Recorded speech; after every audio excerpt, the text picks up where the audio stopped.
Chapter 1. Naruto, in truth, had lost focus on what was going on around him. The whirlwind of thoughts and emotions flying around him were just too much to ignore. He was a fox demon, the same one that had killed the fourth and attacked the village. That was why Noon seemed to care, why he was never acknowledged. At first, he had brushed Mizuki's words off as lies, but mere seconds later it all made sense to him.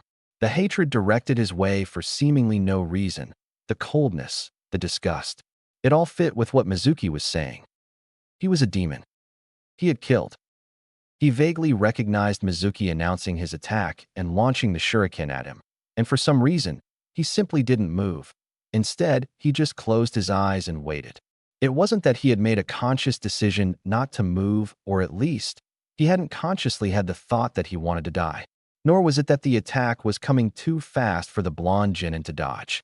Were he the introspective type, he would realize that the revelations of Mizuki had overwhelmed him, that they had completely taken his mind away from the moment and distracted him.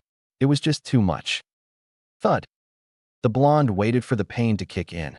He felt a warm liquid splash onto his face and begin to run across his definitive whisker marks, and surmised it was his own blood. Naruto, you okay? Naruto's eyes flew open, only to be greeted with a bloody Iruka hovering over him, struggling to hold himself upright. He had taken the attack instead of Naruto. You need to listen to me, Naruto. Iruka gasped, struggling for breath. He had already recognized what had happened to him. Mizuki's shuriken had been laced with a fast active toxin that acts to paralyze the body entirely. He had been hit by it once before, caught in the crossfire on a mission to Rice Country, and so recognized the feeling rather well. This also meant he only had around a minute or so before he would pass out completely after becoming fully paralyzed, leaving him unable to protect his student further. He had to get through to the child, or the consequences could be disastrous. Naruto, I believe in you. You will make Hokage, I know it. He couldn't think of anything else to say, but looking at the young aspiring shinobi's face, he knew he hadn't been heard. Naruto was too torn up, too engulfed in self-doubt to even realize what was happening. Iruka felt his muscles give way as dropped to the ground beside Naruto, unable to remain conscious. The sound of Iruka dropping to the ground knocked Naruto out of his stupor. He knew the scarred Chunin was talking to him, but he hadn't picked up on what was being said. Regardless, the wound from the attack shouldn't have caused Iruka that much trouble. Even Naruto knew that much. Something was wrong. It was then he heard one word, spoken with immeasurable smugness. Poison. Poison, that would explain it. Wait, Iruka hadn't moved. He still wasn't. Was he even breathing? Poison. But that would mean Iruka was. For the first time in his life, Naruto was angry. Actually, it was more than that. Naruto was nearly completely consumed with complete fury. He didn't even notice his vision swim red as a vile feeling swept over the clearing, and his body was completely coated with blood-red chakra. Dark whispers filled his mind as his anger grew, and with it, the amount of the chakra poured out of his body. The blonde was struggling to control his own bloodlust when Iruka's words came to him, as if from a distant dream. Naruto, I believe in you. That was all it took to push him over the edge. All that was needed for his mind to stop struggling for control, and for him to lose grip on consciousness and allowed control of his own body to slip away. Drip. Drip. Drip. Naruto was pulled to his feet out of the water by tendrils of red chakra. His eyes were dull and gray, almost as if he were dead. If it weren't for the ragged and coarse breathing, he wouldn't be showing any signs of life at all. What had been dark whispers of rage and violence at the back of his mind were now full-blown roars that exuded the sheer malevolence of the creature that the 13-year-old now stood before in the dark recesses of his own mind. Come closer, boy. I will end all your pain, all your suffering. All I need is one favor, and it will all be better. I promise. Naruto showed no other signs of being aware of what he was being told until he slowly began to stumble forwards towards the great bars that held the creature at bay. Yes, yes. Good. Now all you need to do is remove that piece of paper reading seal, and I promise all of your pain will go away. Naruto simply reached for the paper and began to pull away. Suddenly, the blonde tensed as the vibrant blue returned to his eyes. It took him a couple of seconds to regain his bearings and to notice the hand that had prevented him from completely removing the seal from the cage that held back the demon. I really didn't want it to come to this, but I do get to see how my son has grown, so I guess that makes it even. The blonde stared up at the man who had awakened him from his trance, whilst the demon roared in frustration.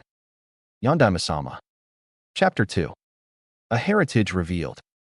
Now, anyone even remotely acquainted with Uzumaki Naruto would know that he was definitely not one for honorifics.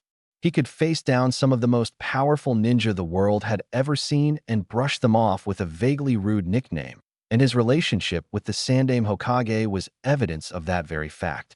He was the single most respected and powerful ninja in Konoha. He was their leader, the god of shinobi.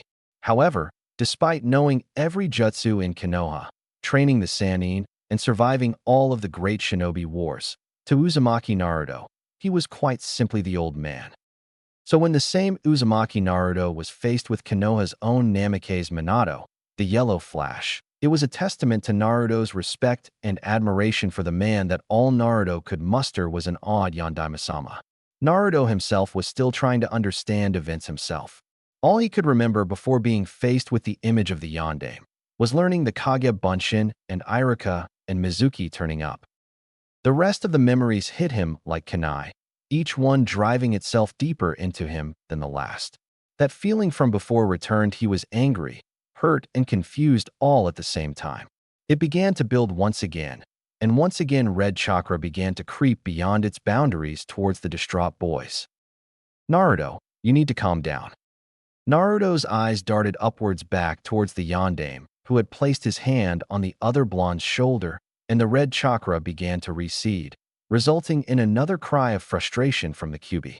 The fourth just nonchalantly looked over his shoulder at the beast, peered back to Naruto, and jabbed at the demon with his thumb.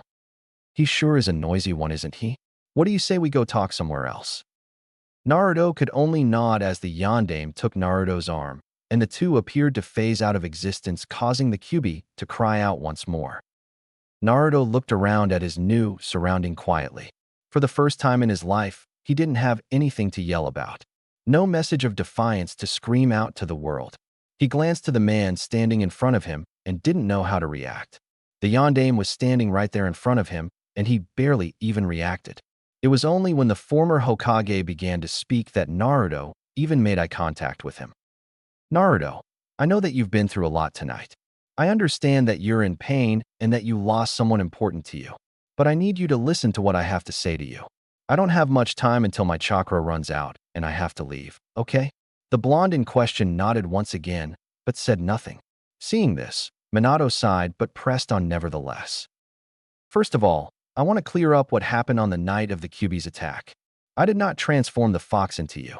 I was, however, forced to use a sealing jutsu to trap the Kyuubi away at the cost of my own life.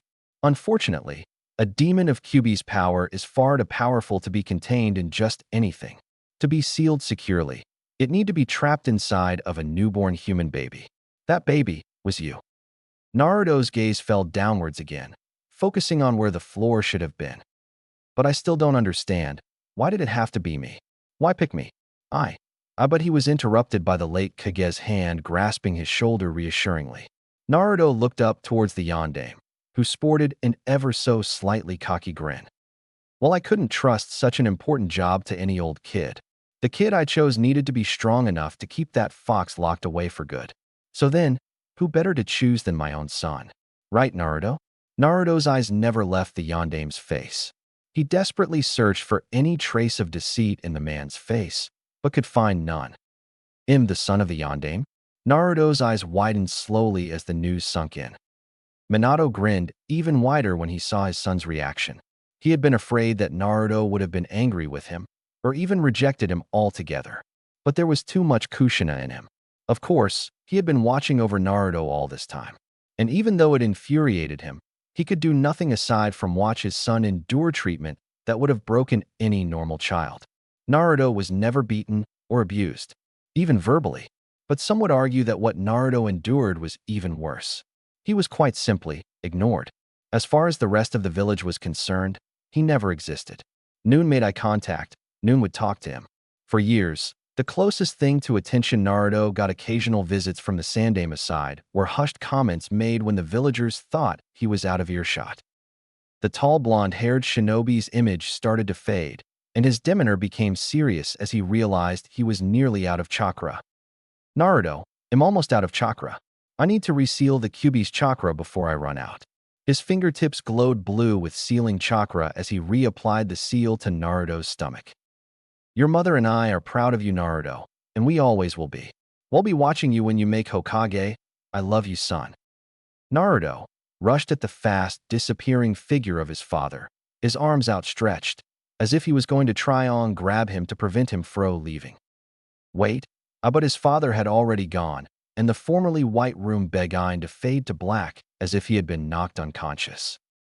The Sandaime looked at the receding chakra of the Kyuubi no Kitsune. Naruto had almost given over to the beast, and Sarutobi had mobilized the full force of his ANBU to ensure that the tragedy of 12 years ago would not repeat itself. He himself had led the force, dressed in his full battle gear, with his powerful summon Enma at the ready. He had spent the entire journey going over the seals to the Shiki Fuin in his mind, and an ANBU had been dispatched to find an appropriate vessel for the summon. But his thorough preparations had been for naught. He arrived with his ANBU to find that only residual chakra remained around Naruto, a surefire sign that the Kyuubi had been resealed. Of course, that was entirely impossible. Only himself and Jiraiya had the knowledge to perform the Shiki Fuin. Hokage-sama, what is going on? The ANBU captain directly to his right asked. The scarecrow-like man was donned in an Inu mask and was, despite his ANBU status, unable to keep the concern out of his voice. There are two possible explanations. One is that the Kyuubi has been resealed by a seal master. However, the seal would have to be the Shiki Fuin, and therefore only myself and Jiraiya could have been the ones to do it. Well, that's impossible. Jiraiya-sama isn't here, and it definitely was not yourself.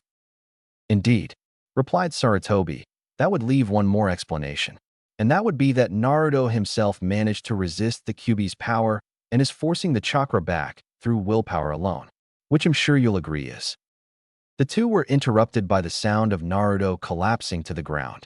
Sarutobi and the ANBU captain were there in a flash to assess the condition of the boy, but were further surprised when the blonde Jinchuriki began to pull himself to his feet. Man, I feel like I just fell off the Hokage mountain. Everything hurts, grumbled the blonde, whilst rubbing the top of his head and staring accusingly at the ground, apparently not noticing his audience. Hang on, Iruka-sensei.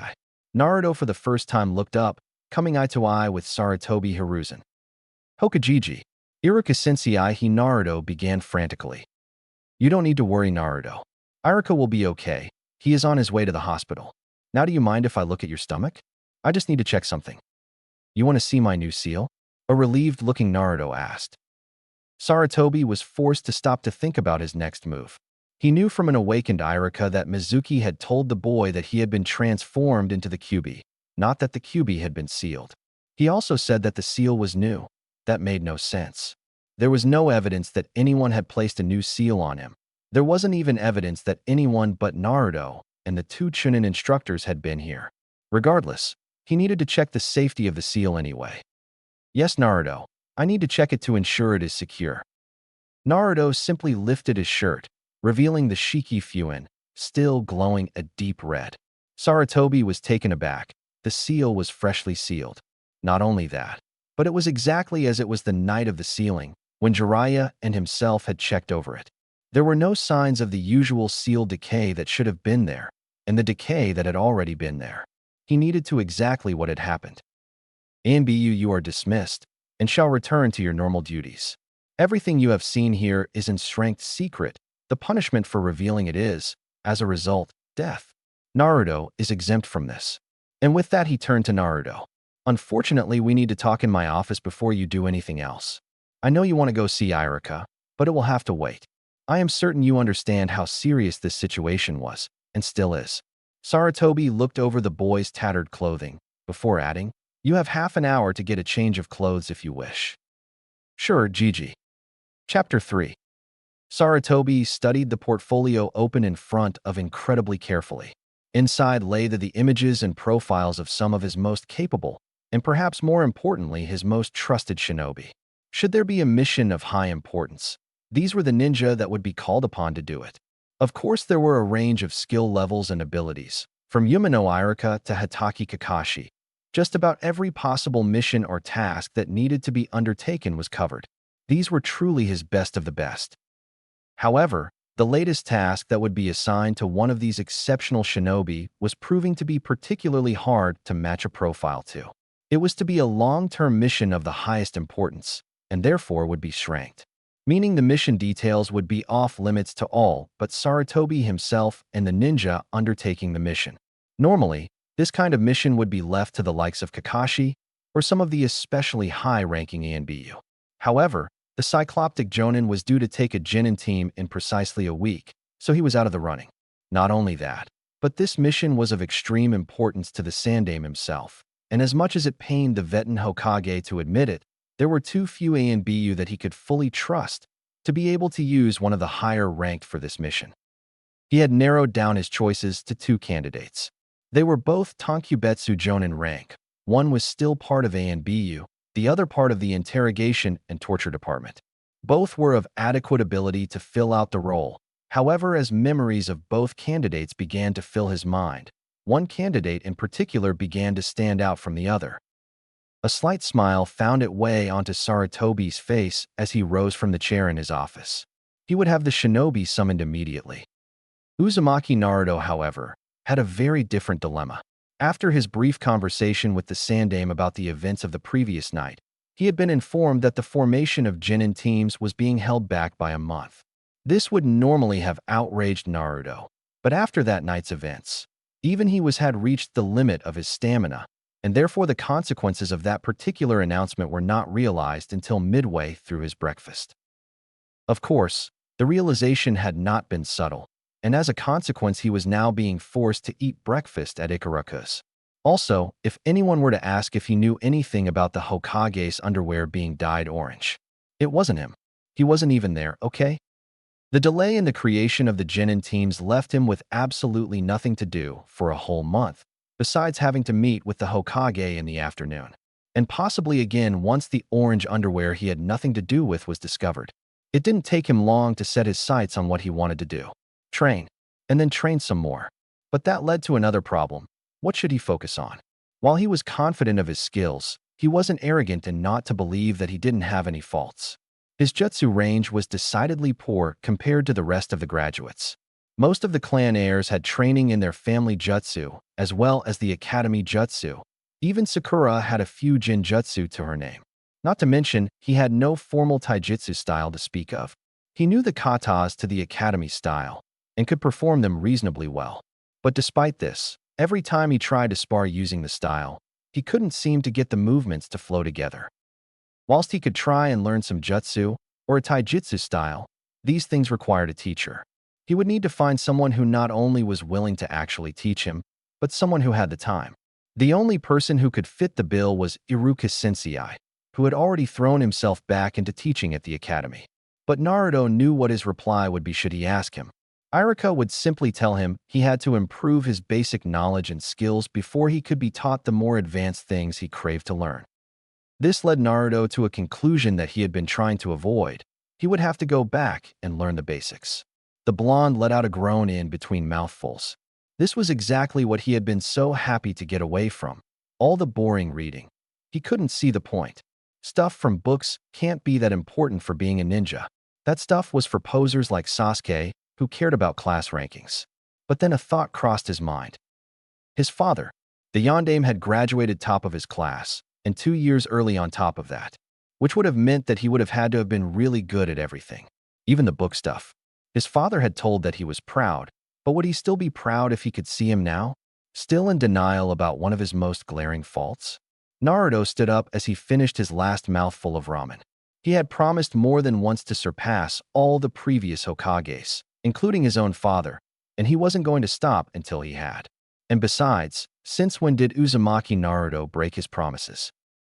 Yuzuki Yagugo was staring open-mouthed at the Hokage. And ranked mission? She had never been on a mission ranked as high as that, even with ANBU.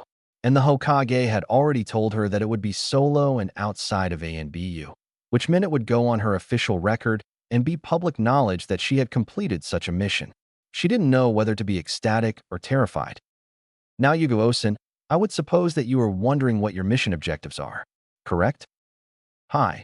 Hokage-sama. Yugo nodded slowly as she spoke, her anticipation gradually rising the longer the Hokage drew out the conversation. Before I state the mission objectives, I want to let you know that this mission is of great importance to the village as well as being of great personal importance to me. Yugo visibly gulped. She couldn't fail this mission. She would give her life for both the village and Sarutobi many times over. Your mission is to firstly train Uzumaki Naruto for the next month. This will go down as one strength assignment in itself. For the second part of this mission, you are to protect Uzumaki Naruto whilst he is both in and outside of this village. Any questions before I proceed to explain the mission parameters in more detail? This was not what she had been expecting. She naturally wouldn't say no, not after the emphasis the Sandaime had placed on its importance. She also knew why she had been selected to undertake this mission. She had already spent 6 years in ANBU protecting the child, and had formed some kind of attachment to him, even though they had never actually met face to face. But she suspected the reasoning behind choosing her was more to do with the fact that she bore no grudges against the boy. Not to mention the fact that she had noticed similarities between Naruto and a certain village leader, and when confronted the Sandaime, had simply said, "What a ridiculous suggestion." And even if it was true, such information would be in strength secret. It wasn't the words the Hokage had spoken that gave it away, but rather the 10-foot grin he wore where his mouth should have been. Despite this, she had her doubts. She had never taught before, and had no idea how she would go about it. Not only that, but she didn't have a clue what Naruto's ability level was, and so had no idea what she should teach him. Hokage-sama, what exactly would I be expected to teach Uzumaki-san? I will explain that when I talk about the mission parameters in more detail. Was that your only question? Yugo nodded once more, and the Hokage smiled. He was giving her plenty of time to turn down the mission, but she showed no sign of wishing to say no. So for the first part of the mission, you will be expected to tutor Uzumaki Naruto for the coming month. Currently, his academy report states that his skills are way below average in most of the shinobi arts. He has not been able to learn any taijutsu style. His ninjutsu is non-existent, and jinjutsu is completely out of his reach due to awful chakra control. Finally, his basic academic knowledge is quite frankly appalling. Sarutobi breathed out slowly before continuing. However, he has an incredible amount of chakra at his disposal, and his notorious ability to prank and evade capture display his aptitude for on-the-spot planning and strategizing. On top of that, last night, as you know, he broke into the Hokage Tower, evaded countless ANBU scrolls, and escaped with one of the most highly guarded treasures here. What you may not know, however, is that he mastered a branked kenjutsu in under an hour. Yugo had to prevent herself from gaping at the last sentence. It was absolutely incredible that a 12-year-old academy student could pull that off, especially one considered a dead last. Now, Yugo-osen, what does that tell you about the academy reports? It could mean that they are outrightly wrong, which is highly unlikely. Or, it could mean that Uzumaki-san education was being intentionally stunted. Sarutobi nodded grimly at the conclusion he had reached the night before. Now I understand that is far too much for you to cover in 1 month. So instead of working on his most glaring faults and weaknesses, I want you to work on giving him an advantage, much like a clan technique would. The branked kenjutsu Naruto learnt was the Kage Bunshin. I believe that with a certain amount of thought and consideration, the use of Kage Bunshin in conjunction with his almost limitless chakra supply could be utilized to create a taijutsu style that is both unique and lethal. Yugo nodded in understanding. With the blonde's chakra capacity, using a highly coordinated Kage Bunshin taijutsu style would not only be plausible, but should the correct amounts of time and effort be put in, it was potentially devastating. Should we be aiming to turn this into a formal, recorded style, Hokage-sama? That is mostly up to Naruto, as it would be his own style. The Sandaime replied before adding, although it would be useful for later on if that were to happen. How about nin or jinjutsu? The Hokage paused before answering, looking slightly reluctant. Whilst I would love to be able to indulge the boy in ninjutsu, I feel that most would be out of his reach because of his poor chakra control. As a result, I believe that is the other thing I want you to work on with him. Work on getting his control up to par. There is a large probability his sensei will be Hitaki Kakashi. Yugu's eyes widened slightly in understanding. Kakashi was renowned for his mastery in ninjutsu, making him the perfect teacher for that area. But there was more to it than that. The Sandaime was giving Kakashi the chance to teach his sensei's son. Moving on to the second mission objective, the protection of Uzumaki Naruto both inside and out of the village. Normally with Kakashi his sensei, this wouldn't be necessary. However, later today I have a meeting with Naruto.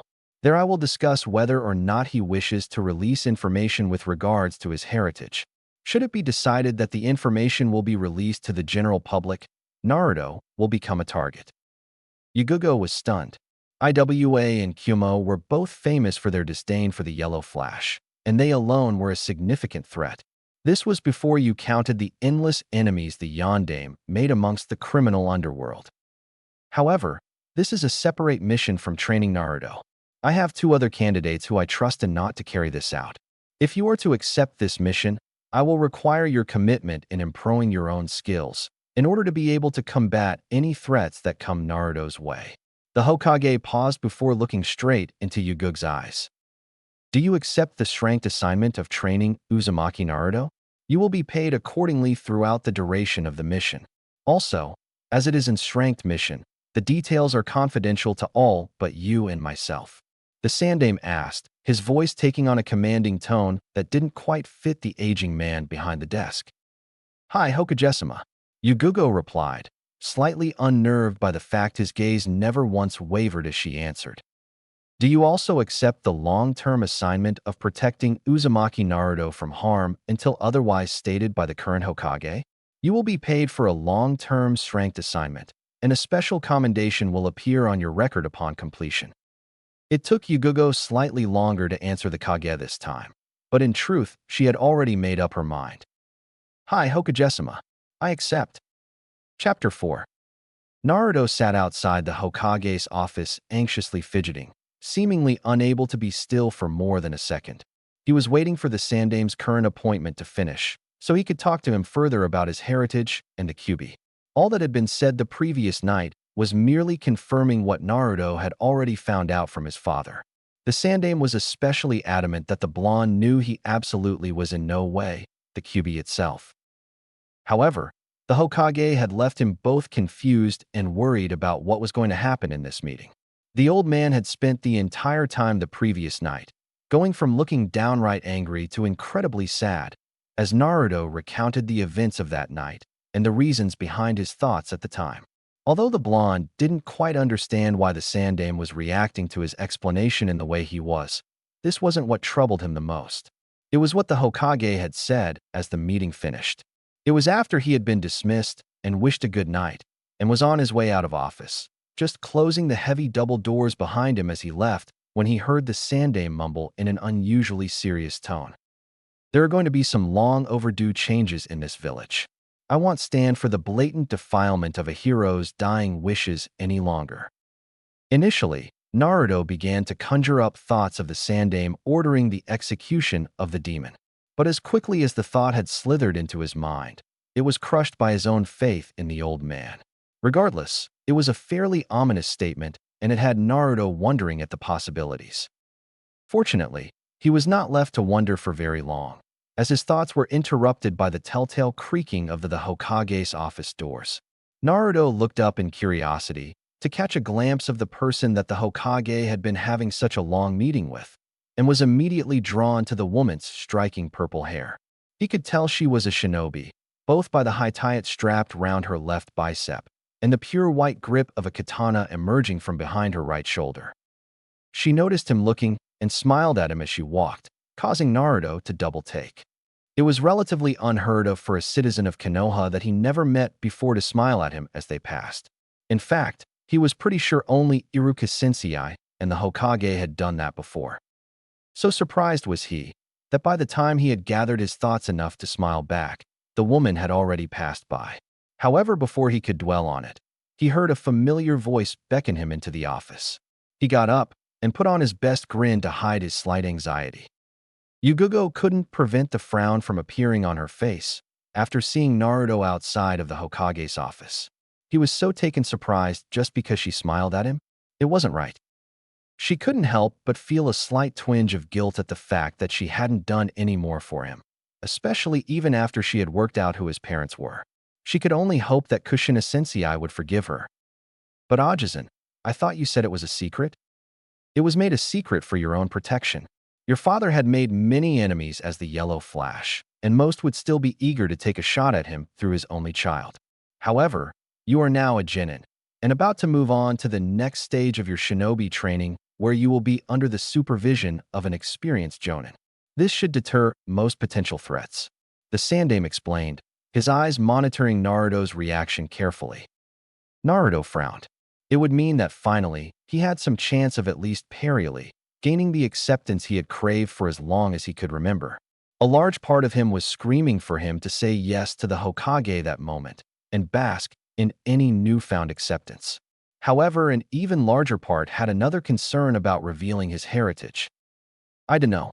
I want to say yes, so I can get the village to recognize me as the super awesome ninja I am. The Sandaime had to bit back a slight chuckle, but could not prevent a warm grin from making its way across his face. But I wouldn't feel like I earned it. Sarutobi had to stop his mouth from hanging at that. He hadn't expected that at all from Naruto. Ironically, considering who his father was and his experiences with the child so far, he should have known better. Naruto, you have more than earned a little acknowledgement from Konoha.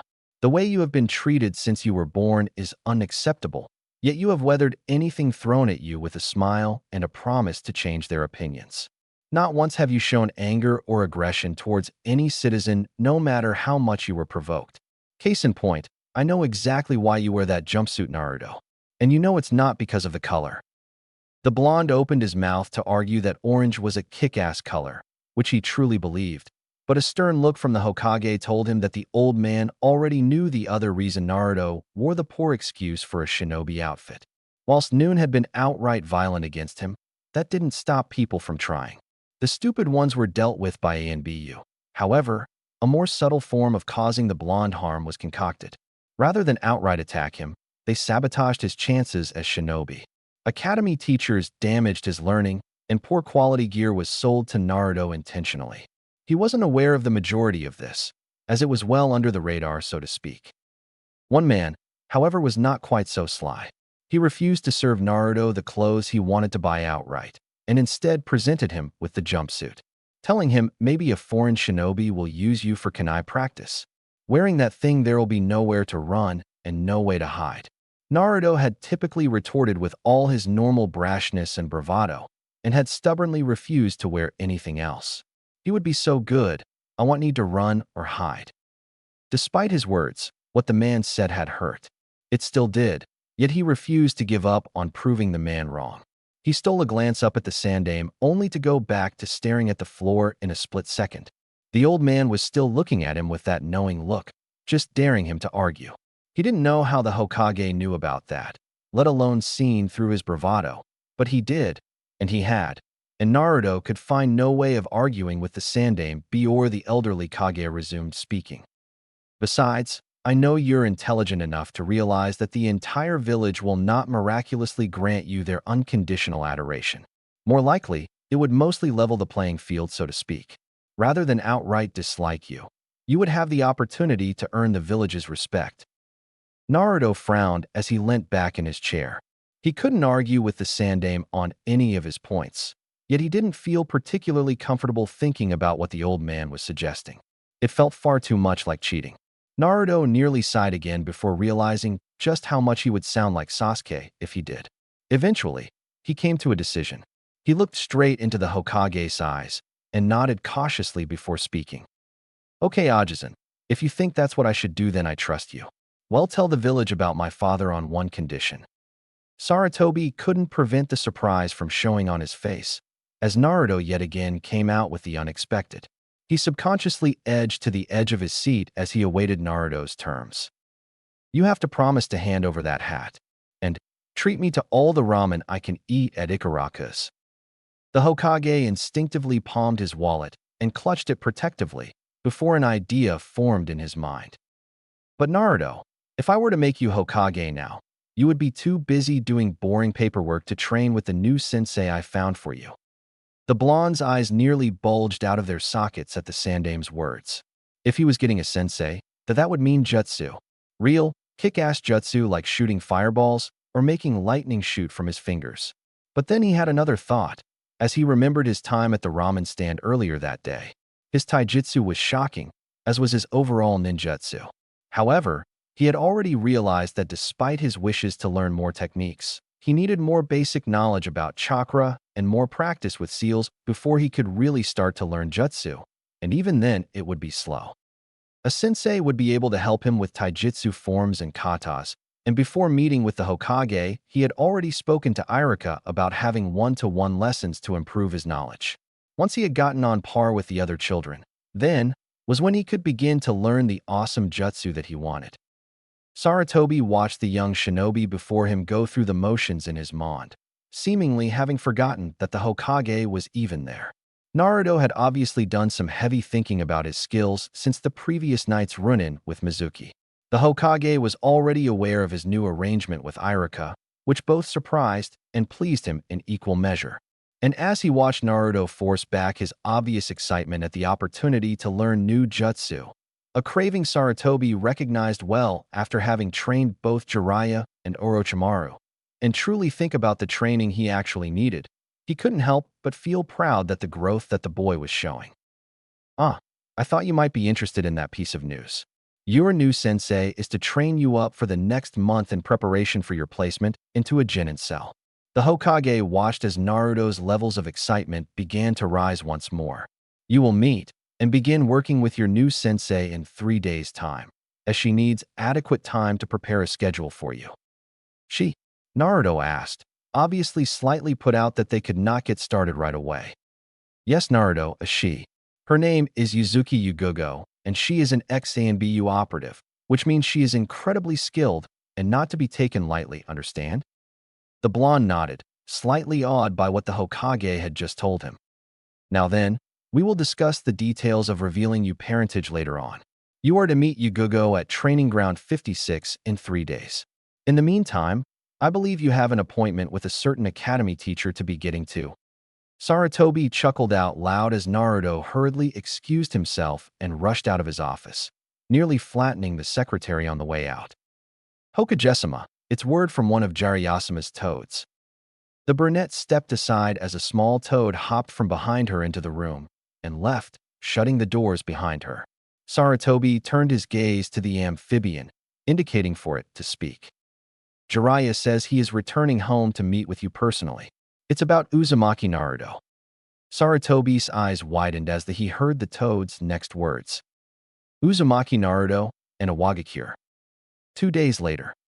Naruto sniggered as he laid on his back atop the Hokage monument, or more specifically, atop the head of one Namikaze Minato. It wasn't that he wanted to skip his appointment with Iruka today. It's just that he was absolutely certain that if he spent another minute listening to the scarred Chunin speak about the history of the hidden villages, he would hang himself on the spot. 2 days and 3 appointments was all it had taken to drive Naruto to this point. Iruka had started him right at the beginning of the academy curriculum and had him work through it steadily. They were currently about halfway through the first year, and already Naruto had cracked. He had created a shadow clone to attend the lesson, not before violently dispelling 2, who initially outright refused to do as they were told, whilst he had a day off to train and relax. He casually rose to his feet and stretched slowly before trying to decide what to do next. Maybe he would head to the training ground he was supposed to meet his new sensei, so he didn't get lost trying to fight.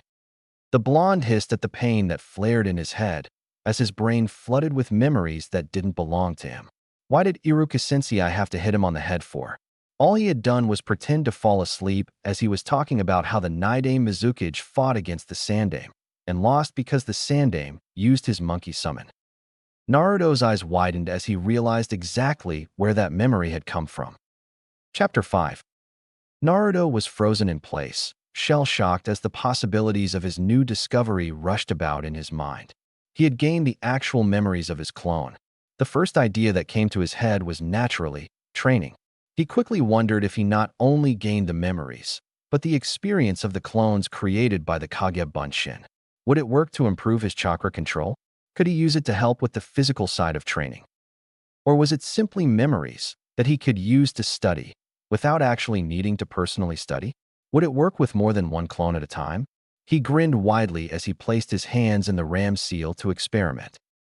Kage Bunshin no the jutsu was interrupted as Naruto felt a hand grab him by the ear and begin to drag him away from the Hokage monument, literally kicking and screaming. Gah! What the hell? He cried as he fought to gain a look at his assailant. What the hell is right? What the hell were you doing sending a Bunshin to our appointment, Naruto?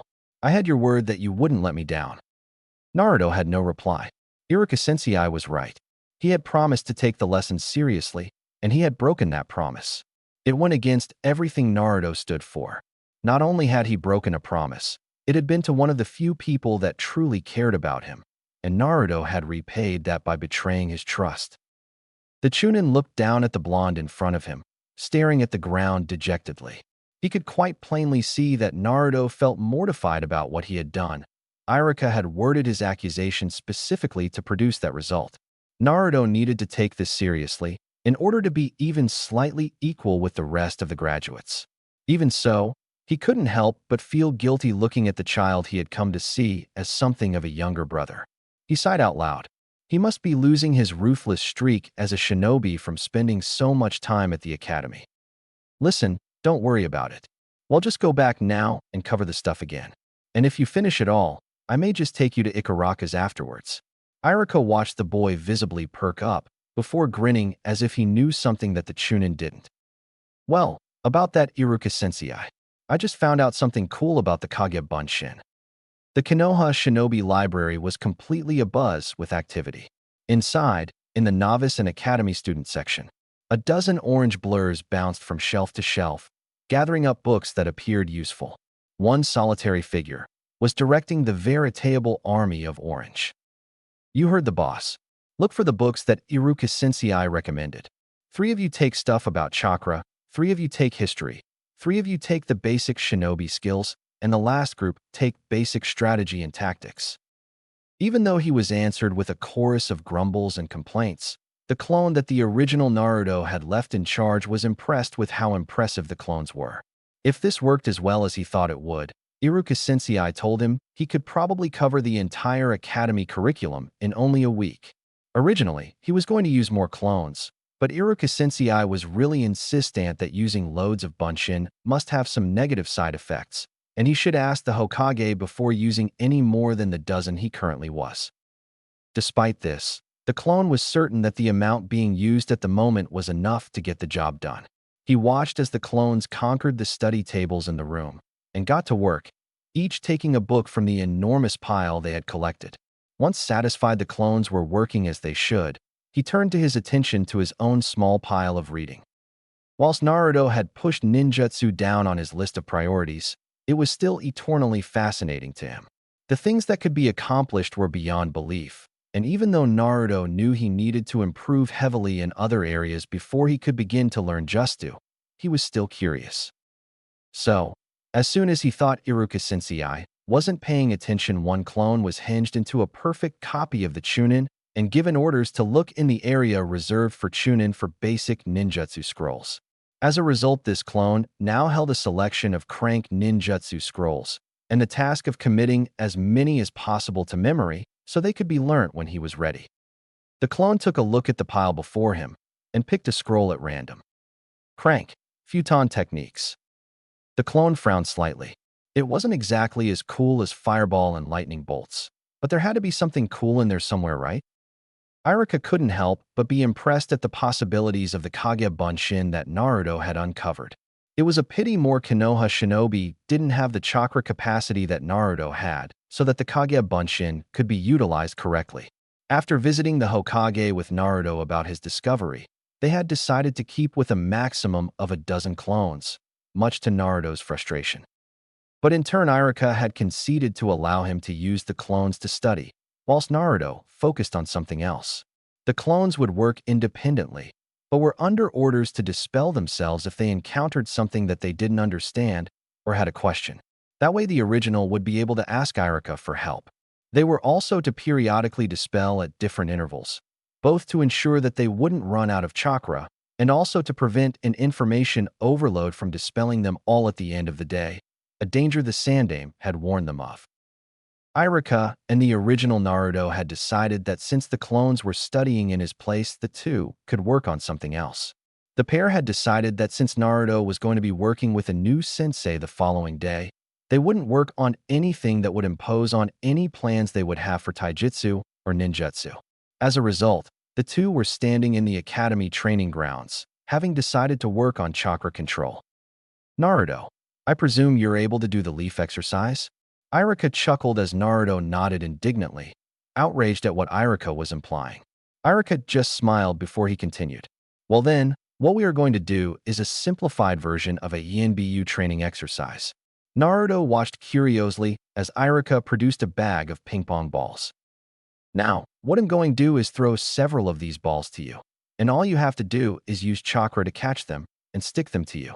The exercise gets harder and harder the more balls I throw. We can treat it like a game. Keep count of the amount of balls you can stick to you at once. Once you can stick 5 balls to you at once, it'll buy you 1 bowl of Ikarakas. Once you can do 10, it'll buy you a second, and so on. If you can make 30 by the end of the week, it'll teach you a jutsu. Understand what you have to do? Naruto nodded eagerly. He could almost taste that ramen, not to mention the fact he had the chance to learn a new jutsu. How hard could it be? The blonde looked at Irika, signaling that he was ready, and focused on the incoming ball and focused his chakra to his hand as the ball made contact. He grinned widely as the ball didn't fall to the ground. See, easy right? He held up his other hand and began to focus his chakra in preparation for the second ball. Only for him to lose control of the amount of chakra he was channeling to keep hold of the first and the ball to propel away from his hand. In his dismay, he completely forgot the second ball, which bounced off of his ground and dropped in front of his feet. Yep, definitely easy. The next day, Naruto couldn't keep the smile off of his face as he headed towards Training Ground 56. Naruto had spent a long time exploring the village as a child, and as such knew that the training grounds were numbered for their purpose. Training grounds 1 through 10 were strictly for genin teams to use, 11 through 20 were generally used for ninjutsu and taijutsu, as well as sparring, and 21 through 30 are for weapons practice. After that, the training grounds up to 50 were all reserved for environmental training, the most notorious being Training Ground 44, otherwise known as the Forest of Death. However, the remaining 8 training grounds were all indoors and guarded by Chunin-level shinobi. Because of this, Naruto had never actually seen inside of them, and therefore had no idea what to expect from his new sensei. The fact that what was done inside the grounds was kept secret and guarded was sure to mean that he was going to be doing something completely awesome, at least in his opinion, which had him terribly excited to find out what he would be learning. Suddenly, he felt a slight twinge in the back of his mind as clone's memories entered his mind. Naruto's grin spread slightly wider. His clone had finally fully memorized one of the jutsu from the Futon scroll. Futon, Gokuhu. It looked completely kick-ass on paper, the only disadvantage being a slightly longer than usual seal sequence. The last 3 seals were used to keep what the dangerous wind chakra from damaging the user's mouth. This, however, was something that Naruto could work around with practice. What wasn't so easily workable was the fact his chakra control was still too poor for him to learn any crank jutsu. He had asked Irika the previous day, what level should his chakra control be at for him to be able to learn a crank jutsu properly? Iruka Sensei had said that he should be able to stick 30 balls consistently before he could use a crank jutsu to its maximum potential, which was why he had offered to teach Naruto a jutsu should he manage to get that far before the end of the week. It was only Monday, and as the blonde managed to get the hang of the exercise, he had steadily begun to progress. He had managed 7 by the time they had decided to call it a day, and Iruka Sensei had promised him another control exercise to practice alongside the first, once he had finished his training with Yugogo. The blonde picked up his pace as the indoor training grounds came into view. They were enormous buildings, tucked away on the eastern side of Konoha, out of the way of the rest of the village. They were semicircular in shape, and the roof appeared to be corrugated iron. All in all, They were as formidable as he remembered them being, even though he was years older. He slowed to a walk as he approached number 56. He showed the Chunin guarding the buildings only entranced the vivid red permission slip and continued on through the door. Once inside, the Suntobe Jinin couldn't prevent a gasp from escaping his lips at what he saw.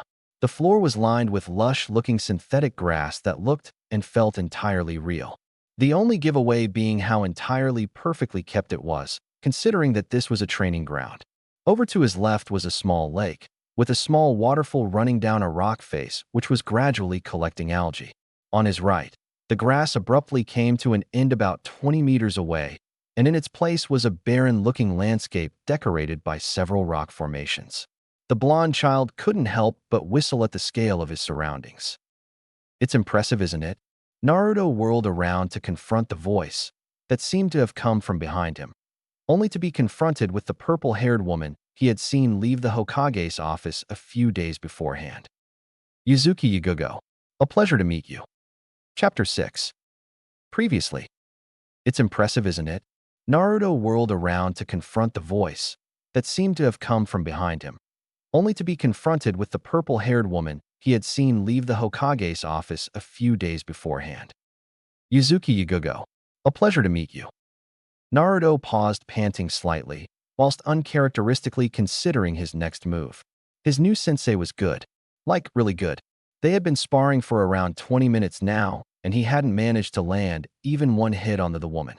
She was relentless too, constantly pushing him, probing him for weaknesses in his form, and forcing mistakes from him every time he went on the offensive. And not a single error or slip in his defenses went unpunished either. Every time he presented an opening, it was ruthlessly taken advantage of. Quite frankly, he was running out of ideas, and already he could feel the slow onset of fatigue, a relatively alien feeling, and one that he hadn't been forced to experience too many times before. Yuzuki Yugugo, on the other hand, had an entirely different train of thoughts. On the outside, the polite smile she seemingly always wore when her face was not covered by an ANBU mask was kept firmly in place, refusing to slip as she seamlessly blocked a loppy attack after sloppy attack from the blonde in front of her. It was a wonderfully easy way of masking her emotions, as the smile fitted her physique and demeanor perfectly. Whilst wearing that smile, she was the docile, polite, and kind girl that never had a bad word to say about anybody, that was constantly underestimated by enemy shinobi. After all, how could a harmless little girl like her be a capable shinobi? That, of course, was before the enemy realized that same harmless little girl had just driven a katana through their chest cavity, brutally puncturing a lung before leaving them to drown in their own blood. So it was fair to say that over her relatively long, for a shinobi, anyway, career, she had perfected that smile and mastered it, until it was just as much of a weapon as her katana. This, of course, meant that she was incredibly good at keeping that smile from cracking due to her emotions, no matter how strong they were. And make no mistake, despite the frustratingly placid smile she religiously worked to maintain as she sparred Naruto, Yuzuki Yugugo was furious. So furious, in fact, that the smile had on more than one occasion nearly fell from its place as she carefully analyzed the blonde's movements. It was blindingly obvious to her that he had been sabotaged. The taijutsu he was using was sloppy, almost like a street brawler as opposed to a shinobi.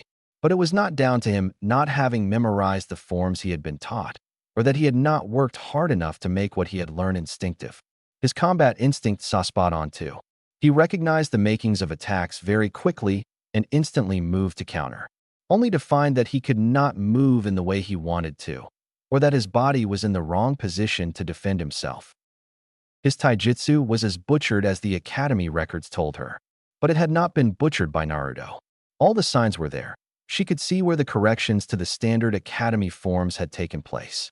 Things that would seem unimportant to Naruto as he learned in practice, but they were things that in combat could mean the difference between life and death.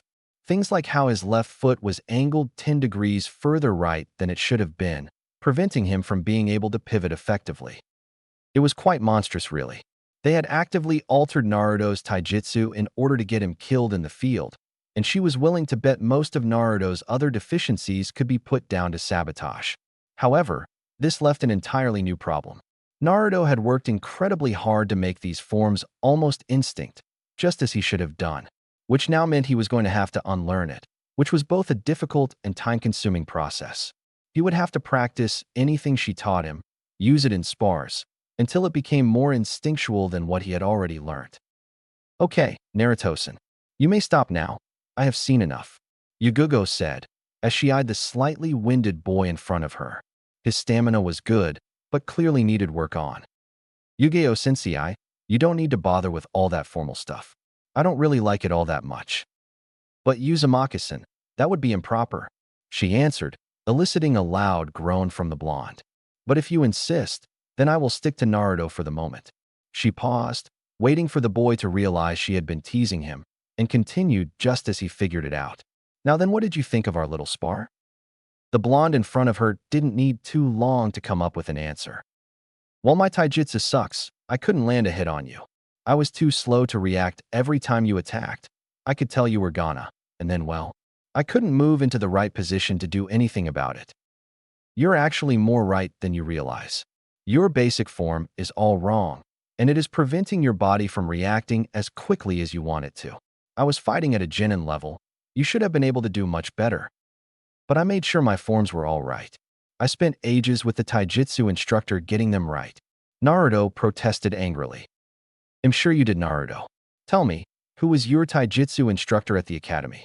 Yugugo prompted, already having guessed the answer. It was Mizu. Naruto stopped as the realization hit him. Mizuki had intentionally messed up his taijutsu, all because of that bastard fox. The voice of Yu-Gi-Oh Sensei distracted him from his thoughts, and he turned his attention to what she was saying. Don't worry too much about it, Naruto. This is why I'm here, remember. Perhaps I had better tell you about the secret purpose of these guarded training grounds. Naruto perked up instantly. He had been curious about why they had come here as opposed to one of the other, easier-to-access grounds. These grounds are used by shinobi for one of two reasons. Firstly, they are used by small clans who do not have private training grounds, in order to secretly practice their family techniques. Secondly, they are used by shinobi who are developing their own techniques and need to field test them in secret to prevent others from stealing or copying them. In a village that used to have dojutsu such as the Sharingan, areas such as these became a necessity to ensure privacy. Naruto's eyes widened as he caught on to what his new sensei was telling him. So, after realizing that it would be incredibly difficult to find an existing style that would suit you, the Hokage decided that I would help you come up with a style unique to you. Hence, the secret training grounds. We can't have anyone stealing your work now, can we? Naruto shook his head furiously in disagreement. His own, totally unique taijutsu style? Yu-Gi-Oh Sensei was awesome. The Sandaime breathed out a steady stream of smoke as he contemplated how one Uzumaki Naruto was getting along with his new sensei. He had already been impressed with Naruto's progress over the past 3 days. He had discovered the secret behind the Kage Bunshin on the very first day, and had used it incredibly effectively to catch up on what he had missed on the academy. Thus, he had been able to use his time with Iruka to improve his chakra control. He had also been impressed with the amount of maturity that Naruto had shown. He had identified his weakest areas, and had, if somewhat reluctantly, worked furiously to improve himself. But that was not all. Naruto was still 12 years old, and ninjutsu was still ninjutsu. The Hokage had of course been aware of the blonde's extracurricular ninjutsu studies, and had seen how the boy had not only limited himself to crank techniques and resisted the urge to head straight for a ranked jutsu, but he had done nothing more than memorize what he read, until he had developed the appropriate control for the jutsu in question. Futon, Gukahu, a crank wind technique developed by Sarutobi Asuma. However, what is not commonly known was that the Yondaime had spent an entire year just before he became Hokage with various shinobi of note, developing ninjutsu with them. Asuma had been one of those shinobi Minato had worked with, and Futon. Gukahu was the only crank jutsu the duo had come up with, instead focusing on producing a slew of a rank Futon jutsu. It was practically his birthright to learn it. I've just seen something very interesting at Training Ground 56. Sarutobi looked up tiredly to see his student jumping down from his usual perch on the window. Ah, Jiraiya, you finally came. What the hell is the point of this again? The Naruto clone grumbled, his hands fixed into the single ram seal required from the Kage Bunshin. You understand the basis of the style we're going to try to create, correct?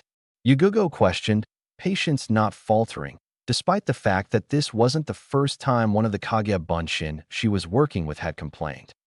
Yeah, it's going to be based on using pairs of Kage Bunshin to create a flexible and maneuverable style that combines power, speed, and unpredictability.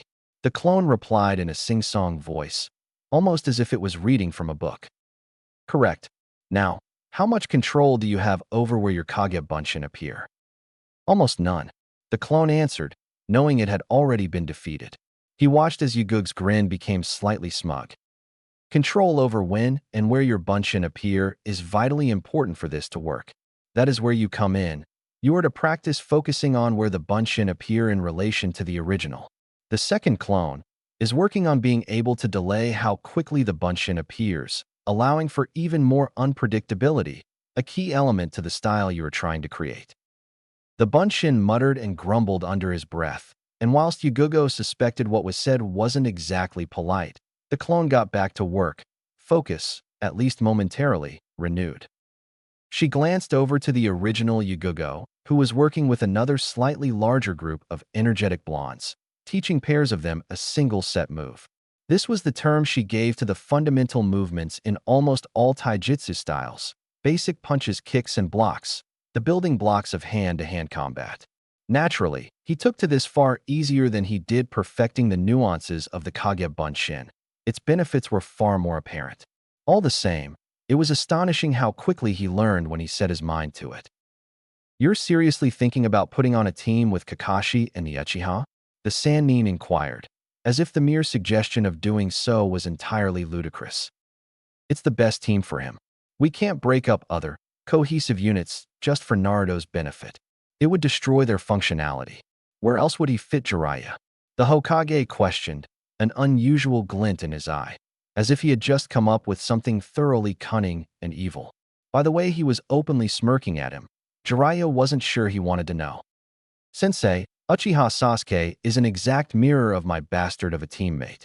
I would bet all the smut in the world on him going the same way. Itachi wasn't even half as arrogant as that kid is. That in itself kills any chances of those two developing any kind of teamwork. Sure, Naruto would try and form a bond, but the Uchiha would never reciprocate it in the same way. On top of that, you've got Kakashi. He's under duress from the grizzled old bastard Danzu, as well as half of the damned village, to focus on Sasuke, even at the expense of his other teammates. It's not the kid's fault, and I know all too well that he's chomping at the bit to teach Naruto. But Naruto isn't as stupid as he comes across. He'll spot what he perceives as favoritism almost instantly. It just doesn't work. Neither does putting him anywhere else Jiraiya. The Ino-Shikacho combination is completely impractical to separate, and Kurenai's team of the Hyuga, Inuzuka, and Aburame is pretty much perfectly balanced for a recon team. Team 7 isn't just the logical choice, it's the only choice.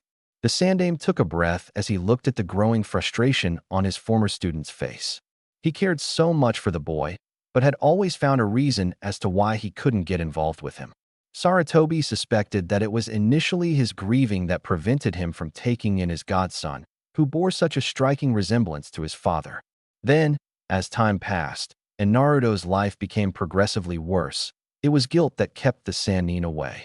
That and the fear of rejection, which was entirely natural when you thought about how Naruto could potentially perceive events.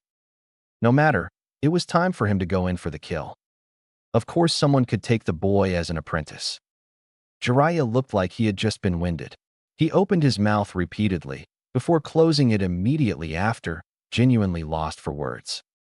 Naturally, the council would fervently oppose such a suggestion, but there would be nothing they could if, say, one of the Sannin wanted to. Sarutobi placed a great emphasis on the word Sannin, driving his point even further home. Finally, Jiraiya had collected his thoughts enough to actually speak. Absolutely no way. I can't teach him. What about the spy network? Someone needs to keep an eye on Orochimaru. Besides, I swore I wouldn't take another pupil after Minato, and I meant it. The kid would probably hate me anyway, once he learns what I am to him. Jiraiya paused, somewhat startled that the last sentence had left his mouth. I just can't. If there's nothing else, sensei, I need a drink. Jiraiya didn't wait for confirmation before leaping from the window by which he entered. Saratobi didn't stop smirking. He knew his pupil would come around. Chapter 7. 3 weeks until team assignments. What do you mean sealless jutsu?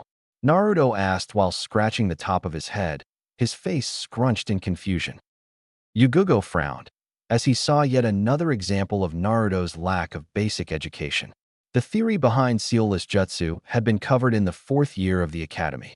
Whilst Naruto had been catching up at an incredible rate, he was still midway through the 3rd year of the curriculum. An incredible feat, considering he had only been at it for a week. Admittedly, his success was partially down to a little-known fact about the shadow clone that was one of the reasons the technique was so chakra-intensive.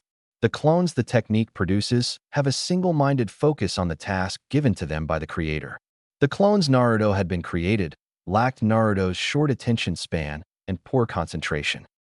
You've covered chakra memory, correct? Yugugo questioned, already knowing the answer. Yeah, it was really boring though. It took my clones a whole day to understand everything in the books. Well, it is a rather tricky concept, even at a basic level. Anyway, sealless jutsu work using chakra memory. You see, you don't actually need hand seals to perform ninjutsu. They are a time-saving technique, as well as meaning that shinobi don't have to perfect mastery over their chakra in order to perform jutsu. First, you have to concentrate on the way your chakra molds as you form the seals.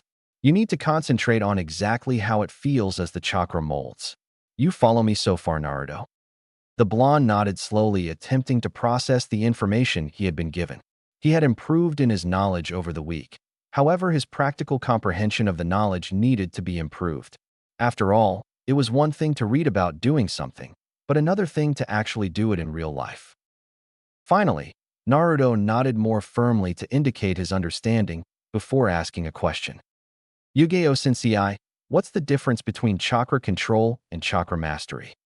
Yugugo's smile grew slightly as Naruto asked his question. Not only did him asking indicate he was taking in what she was teaching him, but it told her he was understanding it, at least as well as any other genin would. Good question, Naruto. Essentially, chakra control is one aspect of chakra mastery. I don't think there has ever been a shinobi with complete mastery over their chakra, even though some attain near-perfect chakra control. Chakra control itself is how efficiently we use our chakra, using only what we need with no waste. Naruto nodded once more, already understanding the concept of chakra control from his studies. However, chakra mastery is the ability to manipulate your chakra at will, molding chakra internally with no effort or seals, or using it externally as a weapon. With perfect chakra mastery, in theory, it should be possible to mold chakra in ways that hand seals could never achieve, meaning that jutsu could be created with almost limitless possibilities. Naruto was positively starstruck as Yugugo explained chakra mastery in more detail. It sounded awesome. It is said that your father, the Yondaime, reached an incredibly high level of chakra mastery, so high that he was able to project seals externally using just his chakra. Naruto gaped at that. He was no expert on Fuinjutsu. The academy basics covered storage scrolls and exploding tags. He also knew, after some extra reading, that his father held the title of Seal Master, a prestigious shinobi title that was recognized all through the elemental nations, on par with Sannin and even Kage. The Yondaime had developed a way of utilizing the more powerful seals in mid-battle, without the use of scrolls or ink, an unthinkable feat. Obviously, practicing to perform jutsu without hand seals is a small step towards developing such a high level of chakra mastery. It will be a long while before you can utilize techniques on par with the Yondaime. Naruto grinned at the former ENBU, looking ever confident and assured. Yeah, but I gotta start somewhere, right? Of course. Now form some Kage Bunshin. Use only 2 or 3, but use far more chakra to create them than usual. That way each Bunshin will be able to use Kage Bunshin in order to tie and get the feel of how the chakra molds. You'll need to replace the first set of Bunshin regularly, as they will be expending their chakra incredibly fast. Naruto nodded in understanding, before Yugugo continued. You will only practice this for a little while, as it will deplete your own chakra incredibly fast. She continued, making sure Naruto wasn't about to start complaining about having his training time limited before going on. As for you and me, we'll be moving on from basic taijutsu into beginning work on the first stages of your new style, beginning with the stances. The blonde's eyes widened in excited anticipation. He was finally gonna start work on his own style. Naruto grinned at the Chunin standing in front of him, who was wearing a rather proud smile of his own. That's 30 Naruto. On the final day as well. Eat that Iruka sensei. You owe me a jutsu.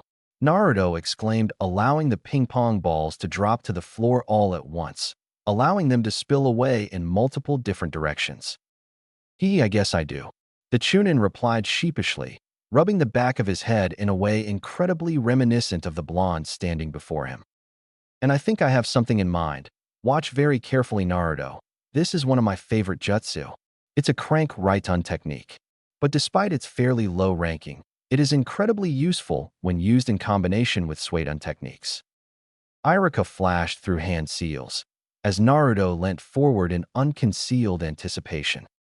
Right-on, Kaminari Muchi. Chapter 8. The next day, the Sannin shifted into a sitting position as he continued to watch the spectacle in the clearing below him. From his treetop vantage, hadn't been able to keep himself away. Just like with his previous students, the boy had captured his attention and just wouldn't let go.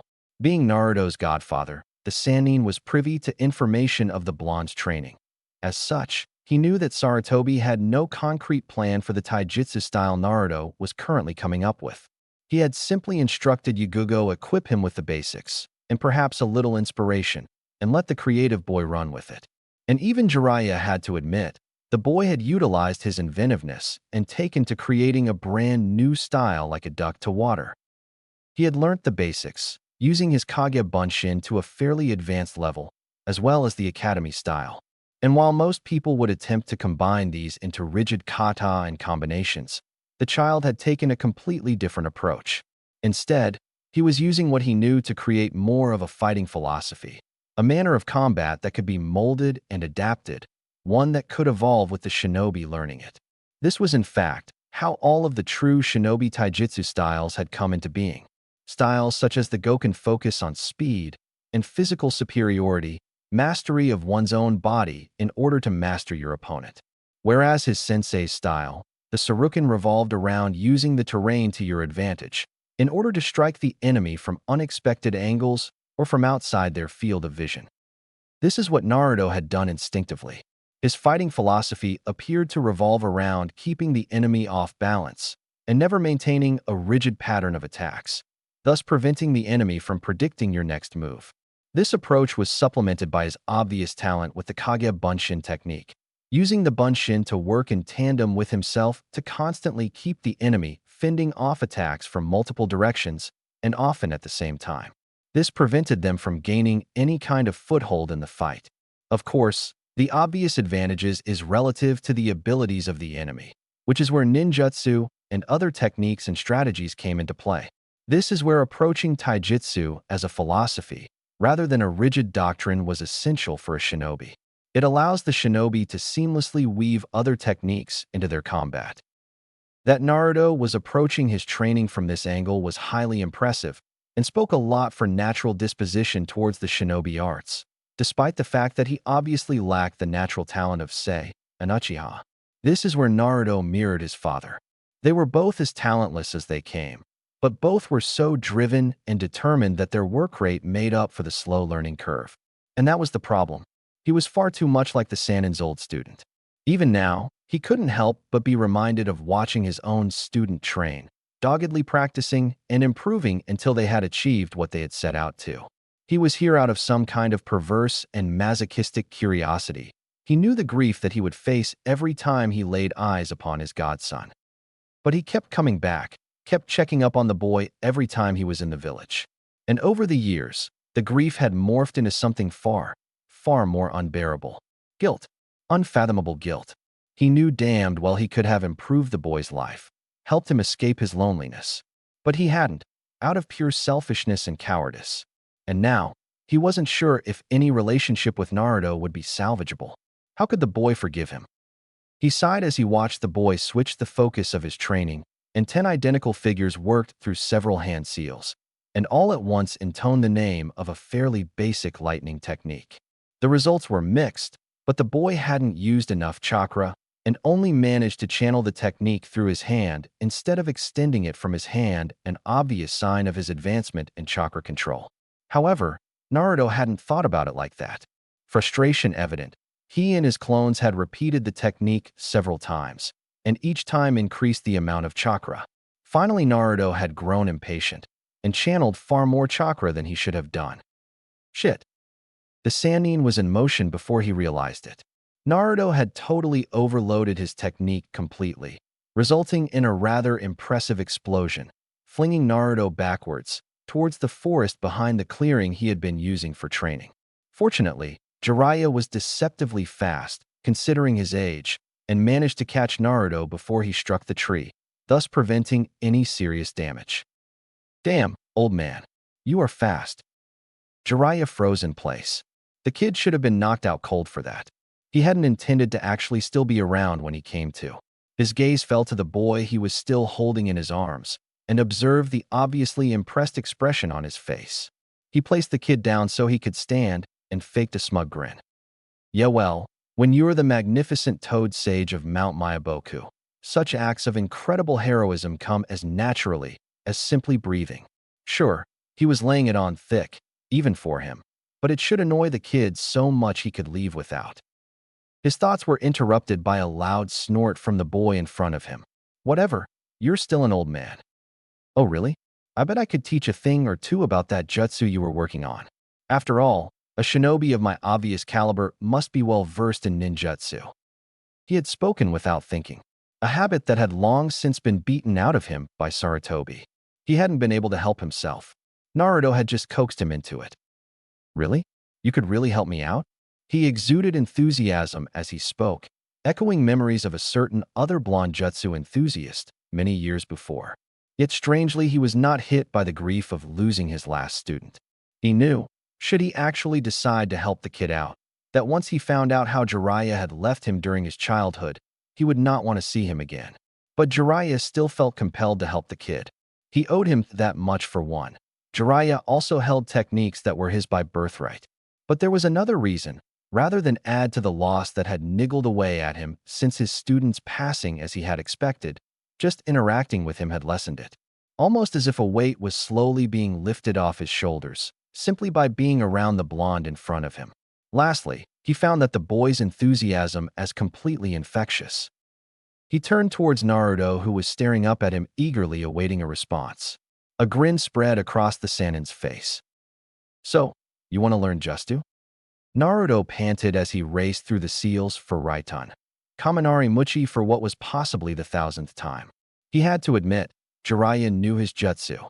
The old man's demonstration of the technique had been incredible.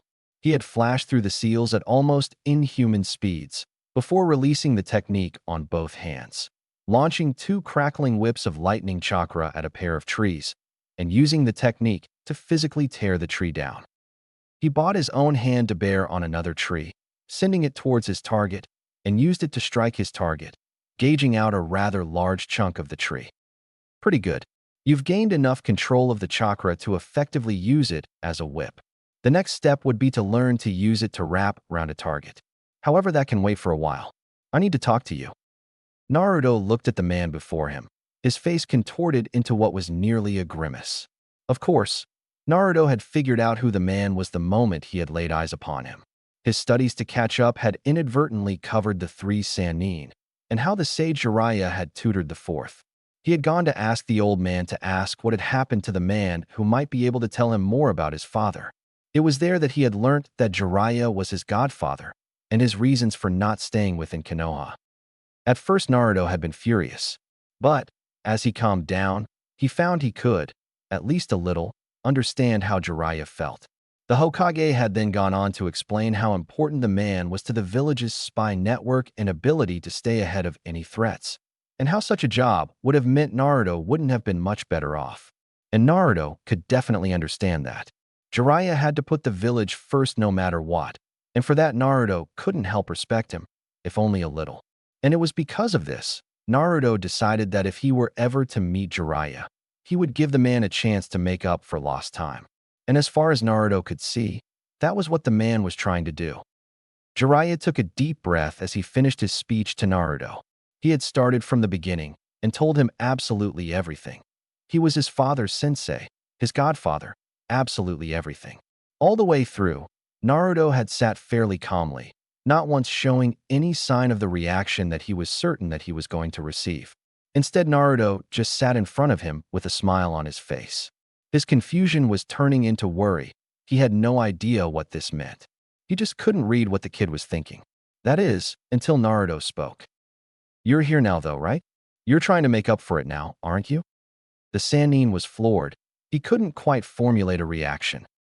"Listen, I guess what I'm trying to say is I forgive you. Yeah, I was lonely growing up, and you probably could have changed that. But I have people I consider precious now, and my life has changed because of it. I guess I could try and stay angry with you, but what would be the point? That would just mean throwing away the possibility of gaining another friend, and probably the last living link to my father." Naruto took a breath before breaking out into his trademark grin. "But that doesn't mean you're not going to have to do at least a little bit of work. I mean, I bet an awesome ninja like you would have at least a little bit to show someone like me." That was when it clicked in the Sannin's mind. He already knew. Sensei set me up. He glanced over at Naruto, who had gotten back up and had resumed practicing his taijutsu with a group of shadow clones. He had been given a second chance. Jiraiya couldn't help but smile to match his godson. "That doesn't mean the old goat won't pay for setting me up like this." He couldn't help but think about the kid's ambition to be Hokage. Jiraiya, the man who trained 2 Hokages. Now I bet that would impress the ladies. Chapter 9. Jinin Team Assignment Day. Naruto fidgeted listlessly in his seat as Iruka Sensei continued to read out the team assignments. He didn't even know why he had to be here. He already knew that he wouldn't be assigned a proper team, as he was going to be apprenticed to Jiraiya. But the old pervert had insisted that he show up at the academy. Naruto suppressed a scowl as he thought about his new sensei's eccentricities. All things considered, Jiraiya had managed to keep his habits fairly low-key. But apparently, even a Sannin can't maintain self-control for more than a few days. He had been practicing one of the jutsu his clones had uncovered in the library, Futon Bukahu, and had just about figured out the amount of chakra he should be using to avoid the jutsu blowing up in his own face. This had actually happened more than once, much to Jiraiya's amusement, when the Sannin declared that he needed to go some research and that he wouldn't be too far away if Naruto needed him. He had just assumed the pervert was working on a new jutsu or technique that he needed to keep secret, and so continued to train. Several hours passed, and Naruto decided that he should go find the Sannin to show his progress. Fortunately, he wasn't particularly difficult to find, as he seemed to be giggling at something fairly loudly from behind a bush.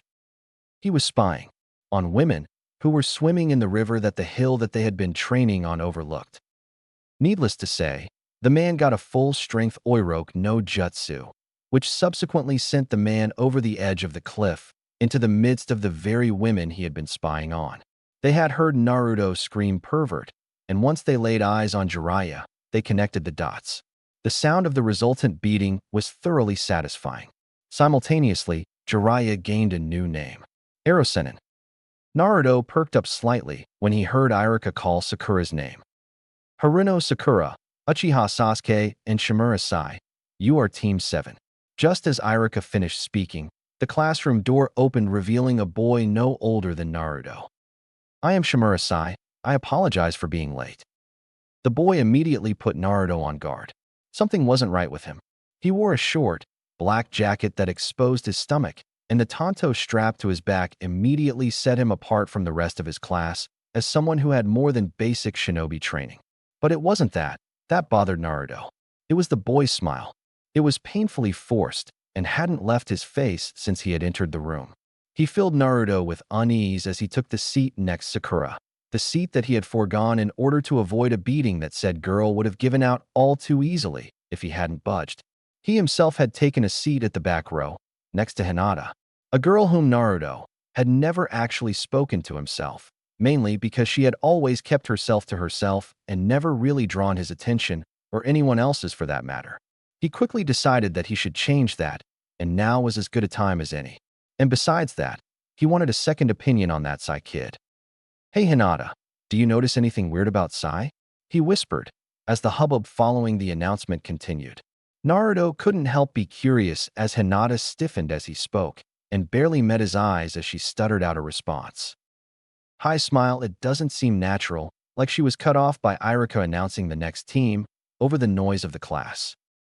Inazuka Kiba, Aburame Shino, and Hyuga Hinata, you are in teammate. Unlucky Hinata, you have dog breath on your team," he murmured, trying to ensure Kiba didn't overhear his joke, but then had to repress his own laugh when Hinata's hand shot to her mouth, in order to stifle a giggle at the expense of her new teammate. The academy curriculum actually contained an extensive section on the reading of body language, and using that information to your advantage.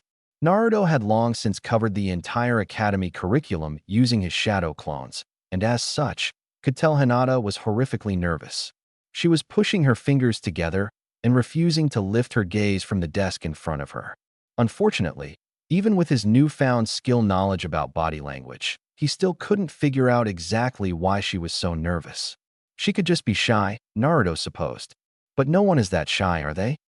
Eventually, Iruka reached Naruto's name last, just in time to stop the whispers of how he didn't get a team.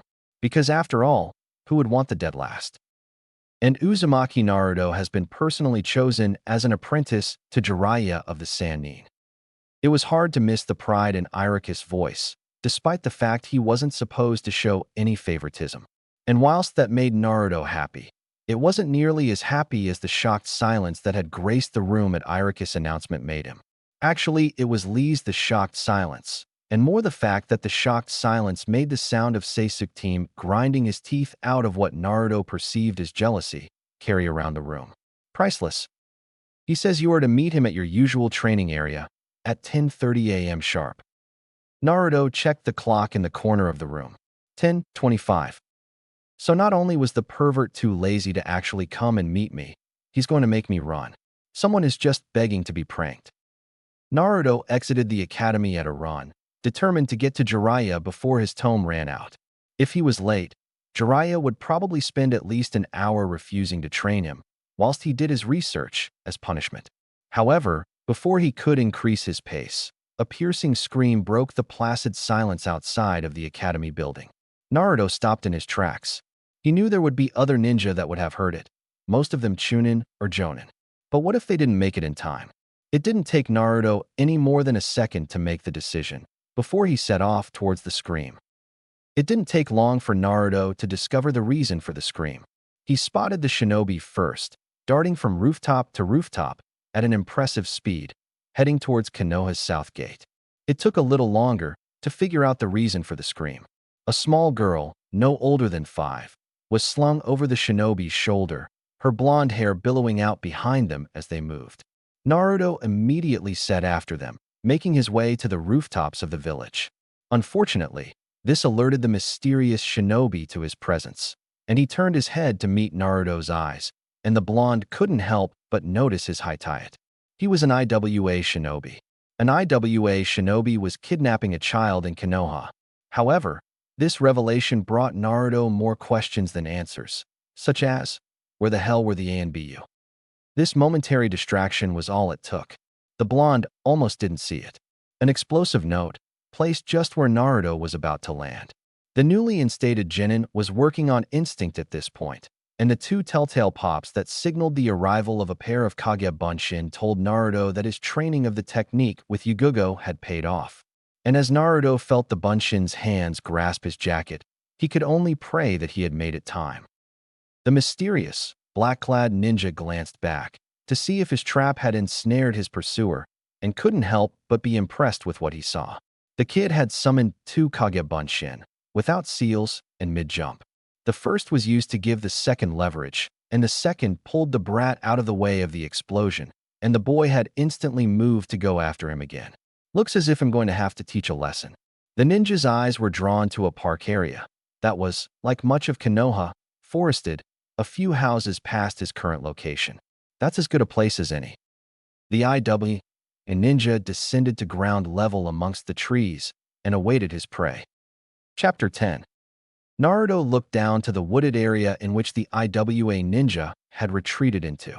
Why would he try to hide in there, rather than move straight to the gates? Unless he's trying to shake me. But something still doesn't add up. Where the hell are the A and BU for a start? And why didn't anybody else hear that explosion? Naruto ground his teeth together. None of this made any sense, but any answers he could figure out here were meaningless unless he saved that girl. So, he's using the trees for cover, and going on what I saw earlier, he's pretty awesome at setting traps as he runs. Fine, I guess I'll have to play this one safe. As he spoke, two Kage Bunshin burst into existence alongside him and set off into the forest, directly following the trail left by the shinobi, one leading the way and another hanging back slightly. The real Naruto followed the pair at a distance, staying just out the pair's eyeshot, meaning he would be out of sight should they come across the shinobi. It wasn't long before the merit of taking the few seconds to think and strategize before acting became all too apparent, and all of a sudden, he was incredibly grateful for all the extra reading he had done once he had finished with Academy, and especially grateful towards that weird jonin that had advised him to do it. Flashback. Raiton, Kaminari Muchi. The lightning crackled off of his hand in a way that was almost natural to him after 2 weeks of trying to master the technique. And despite the sweat exuding from just about every pore on his body, the heavy panting, and the slightly lopsided way he was carrying himself, signaling the onset of exhaustion, he couldn't help feeling slightly smug, as the tree he had targeting let loose an almighty groan before toppling to the ground, causing a large tremor to reverberate around the clearing that he and Jiraiya had been using for a training ground. And for once, he found himself missing the presence of the self-proclaimed super pervert, so that he could admire his handiwork. That's not bad, you know. You still haven't quite nailed the control, but that will come with time, I suppose. Naruto stiffened and began to frantically search for the source of the unfamiliar voice, and his eyes very quickly settled on a man, leaning against a tree nonchalantly reading an orange book that was suspiciously familiar. And whilst his face was masked, the Konoha Haitayat that was tied around his face, covering his left eye, marked him out as an ally. Who are you? And how come you're here? Naruto questioned, his exhaustion temporarily overshadowed by his curiosity. The man in question straightened and placed his book into the kunai holster at his waist. My name is Hatake Kakashi, and I am the Jonin sensei who was due to take you onto my team before Jiraiya agreed to make you his apprentice. All right, but that still doesn't explain why you're here, though. I mean, I don't want to be rude or anything, but this is a little bit far to come, just to say that. The blonde stated, throwing the Jonin a confused look.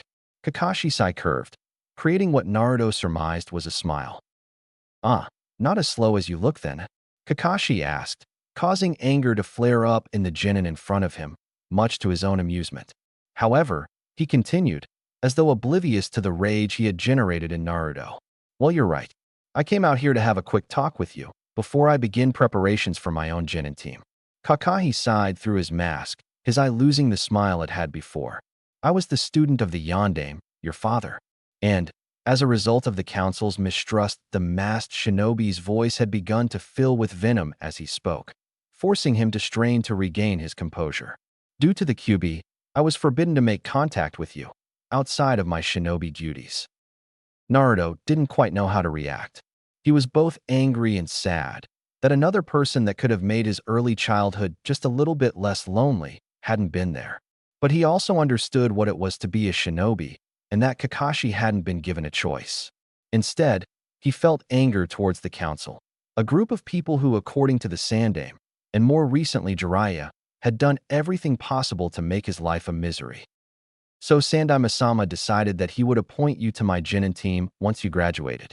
Naruto finally understood now. The man had wanted to make amends by teaching him, and now it must be like the chance was being taken away from him. But now Jiraiya is your sensei. I can't help you directly, without being accused of trying to poach a student. Suddenly, the man's weird eye smile returned. However, if I were to stumble upon a rookie genin, such as yourself, and offer him or her advice, then that would be part of my duty as an elite jonin and superior, no? And if I were to say, drop a scroll, completely by accident as I leave, then that surely couldn't be breaking any rules, right? Kakashi allowed a scroll to drop behind him, hitting the ground with a soft thud as he spoke. Anyway, I'm a little late for a meeting, so I should probably go. But before I do, perhaps I should suggest you carry on with all that reading you have been doing. In fact, I would probably go so far as to suggest that you pay particular attention to battlefield tactics and strategies. As you are in an apprenticeship, the tactical theory is entirely different from that of a foreman cell, and it would be more than likely that you will have to do a few missions solo, too. But as I said, it's just a suggestion. And with that, the man disappeared in a puff of smoke, signifying a shunshin technique, leaving behind a scroll with a note attached. This is one of my personal favorites, and I'm sure you'll figure out a use for it. Enjoy. Naruto eagerly opened the scroll and let out a cry of joy with what he found. Flashback end. Naruto grimaced as he received a first-person view of his first Kage Bunshin's fate. It had got its foot caught in a concealed rope that had tightened around its leg, and as it was yanked into the air upside down, it managed to catch sight of the handful of kunai that had been let loose in its direction as the trap activated, before they plunged into its flesh, dispelling it. Meanwhile, the second Bunshin involuntarily gulped, as it fulfilled its duty of summoning the replacement. Glad that's not my job. Naruto and his Bunshin pushed on in a similar fashion, until eventually, the leading Bunshin signaled to the one behind him to stop before dispelling itself. The original Naruto grinned slightly as the memory of spotting the IWA shinobi setting up the next trap a few meters ahead of his first clone's position. He circled around the area, giving the enemy a fairly wide berth to try and get behind the ninja. As he was doing this, his remaining clone played its part. "Hey asshole!" The Bunshin screeched at the IWA Nin as it leapt down from the trees into the area where the shinobi was setting up his latest trap. "Hand over that girl, before I kick your ass." The foreign ninja let out a short bark of a laugh. "Why don't you come over here and make me, you little shit?" He had barely finished speaking before the Bunshin charged at him, his fist cocked back for a punch. A head-on charge? What the fuck do they teach in this village? Upon hearing this, the charging Naruto grinned, and the IWA shinobi widened his eyes as he heard two Bunshin appear and turned his head just in time to see them running at him from behind, taking advantage of the distraction caused by the first. Working purely on instinct, he spun and ducked the blow of the first and extended his right-left leg as he spun, catching the second clone in an improvised sweep. Before the first clone could regain his balance, he straightened and chambered a kick to destroy the second. Raiton, Kaminari Muchi. He felt the Raiton chakra whip tighten around the leg he was just about to use, numbing his leg slightly and pulling him off balance. Only for the Bunshin he was about to destroy land its own kick to his stomach, sending him sprawling to the ground. However, this also disconnected the Raiton technique that had connected to his leg. He threw a glance to his captive, who was still unconscious, leaned up against a tree just outside of the current area of the battle, before returning his eyes to the opponents before him.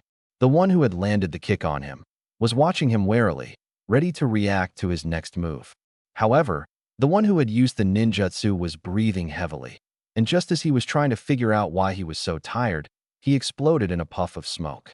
That one was a Kage Bunshin too, and I watched the other one be created, so that means the real one isn't here.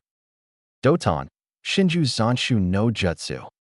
The IWA shinobi cursed as he felt Naruto's hands grasp his ankles, and once again only instinct and experience saved him from the jutsu. He performed a Kawarimi no Jutsu just as the blonde began to pull him underground, replacing himself with a section of a branch from one of the trees above. He raced through hand seals, whilst below the real Naruto leapt out from the hole created by his jutsu. Katon, Gakakyu no Jutsu. Naruto's eyes were drawn up, and they widened as he caught sight of the size of the fireball that was coming his way. Shit, that thing is way bigger than the one I saw Sasuke team practicing during the academy. I have to move, but I don't have the time. Raiton, Kaminari Muchi. Naruto felt the feeling of his own lightning chakra wrap around his leg, as his remaining clone used the jutsu to yank him out of the path of the fireball, which in turn expended the last of its own chakra, thereby dispelling it. He had barely landed when his gut told him to move once more. He rolled sideways, dodging the incoming knee of the IWA shinobi. The enemy ninja launched himself at Naruto once again, raining down attacks at the fresh Jinin, only to be forced to leap over a leg sweep from a fresh Bunshin that had seemingly materialized from nowhere. Suddenly, the enemy ninja was on the back foot, being forced to defend against relentless attacks from all directions. No sooner had he blocked a punch from the original, the Bunshin was attacking from behind, forcing him to angle his body sideways to deal with both threats at once. He stepped over a leg sweep aimed at his left leg from the Bunshin, and used the motion to flow into a kick at the Bunshin. The original hadn't reacted fast enough to the clone's initial strike, leaving the IWA Nin with an opportunity to counter. He lashed out at the Bunshin, destroying it with a well-placed kick to the side of the Bunshin's head. Unfortunately, the sound of the Bunshin being destroyed masked the sound of the creation of two more. Futon, Gokuhu no Jutsu. Futon, Gokuhu no Jutsu. The two clones announced their jutsu in perfect unison, each launching a barrage of tight spheres of deadly wind towards the enemy ninja, each impacting his torso and tearing into his uniform and skin underneath. The ninja was sent barreling backwards, skidding across the mud, before impacting the base of a tree. The original Naruto looked on as the ninja shakily stood up and made for the unconscious girl, attempting to escape the scene of the battle. He signaled to his clones, who both used their Raiton Jutsu to pull the IWA Nin to the ground, preventing him from reaching the girl. The IWA Nin began racing through hand seals on the ground, too quickly for Naruto to stop him. Time for the backup plan. If I cannot capture the target, destroy it, so it can never be used against us. Katon, Gakakyu no Jutsu. Naruto watched in horror as the ball of flame erupted from the shinobi's mouth, ready to incinerate the child he had been fighting to protect. There was no way he could stop it. Was there? Naruto took a deep breath. He had promised he would make his father proud, and even if this was to be his last and only chance. Uzumaki Naruto never goes back on a promise, and there was no way he would let this girl die, regardless of the cost. Kawarimi no Jutsu. Naruto intoned the words for the jutsu not in the adrenaline-charged shout that many ninja used during a life-and-death battle, but in a calm voice that seemed to settle his own mind. And as he felt the pull of the technique end, indicating he had successfully swapped with the girl, he opened his eyes to face his fate head-on. Doton, Dora Kageshi. Naruto's eyes widened in shock as a large stone wall erupted in front of him, stopping the fireball in its tracks. As usual, the gallant Jiraiya comes to the rescue in the nick of time and saves his new student from the clutches of death. The blonde turned his head to where the small girl had been moments before and turned his head back to see the stone wall crumbling to reveal a very different man to the one had been fighting earlier. This one was taller for a start and wore a Jonin flak jacket as well as a Konoha high tie. Immediately, something clicked in Naruto's brain. What the hell is going on here? He shouted as he watched both men grin at him, even as the tall Jonin began to light a cigarette. What is going on is that you just passed the Genin test, Gaki, Jiraiya stated, his face not losing the smug grin it was wearing. Test? At this, Jiraiya sighed impatiently and rolled his eyes. Well, didn't you wonder where all the ANBU were? Or that if the kidnapped girl was so important, why Noon was looking for her? This was a test designed by myself and Saratobi Asuma over here, in order to see if you were ready to become a Genin, or more specifically a Konoha Genin. This appeared to confuse the blonde even more. But I thought I had already graduated after the Mizuki incident? And what about the girl and the IWA ninja? I still don't get what's going on. Jiraiya pinched the bridge of his nose. Sure, he knew that the kid was still trying to shake off the adrenaline of a battle and all that, but it was really frustrating to have to explain it all. Yes, you graduated, but before you officially become a Genin, each individual sensei puts their squad under a test of their own design in order to judge whether the potential Genin have the qualities that they want from shinobi under command. Hatake Kakashi, one of Konoha's more proficient Jonin, puts his students through a test designed to test their teamwork. As I am taking you as an apprentice, teamwork, while still important, is not a priority, so I tested you for different qualities. Seeing that the blonde was still giving him his full attention, Jiraiya continued. First of all, I tested you to make sure everything that you've learned in these past weeks has actually stuck around in that thick skull of yours. We intentionally forced you into situations where you would have to use the skills you have learned, such as the trees laced with traps. But more importantly, I tested you to make sure that you had the thing that gives all of Konoha's greatest ninja their strength. The Will of Fire. Naruto once again looked confused. What's the Will of Fire? I haven't heard of it before. What do you mean it gives Konoha ninja their strength? This time it was Asuma who stepped forward to speak. The Will of Fire is the phrase we use to describe the spirit that drives Konoha ninja to fight.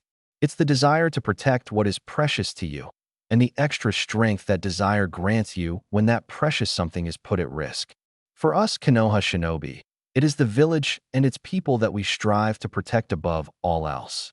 For some, like me in fact, it takes a while to realize and understand what it is that you as a ninja fight for.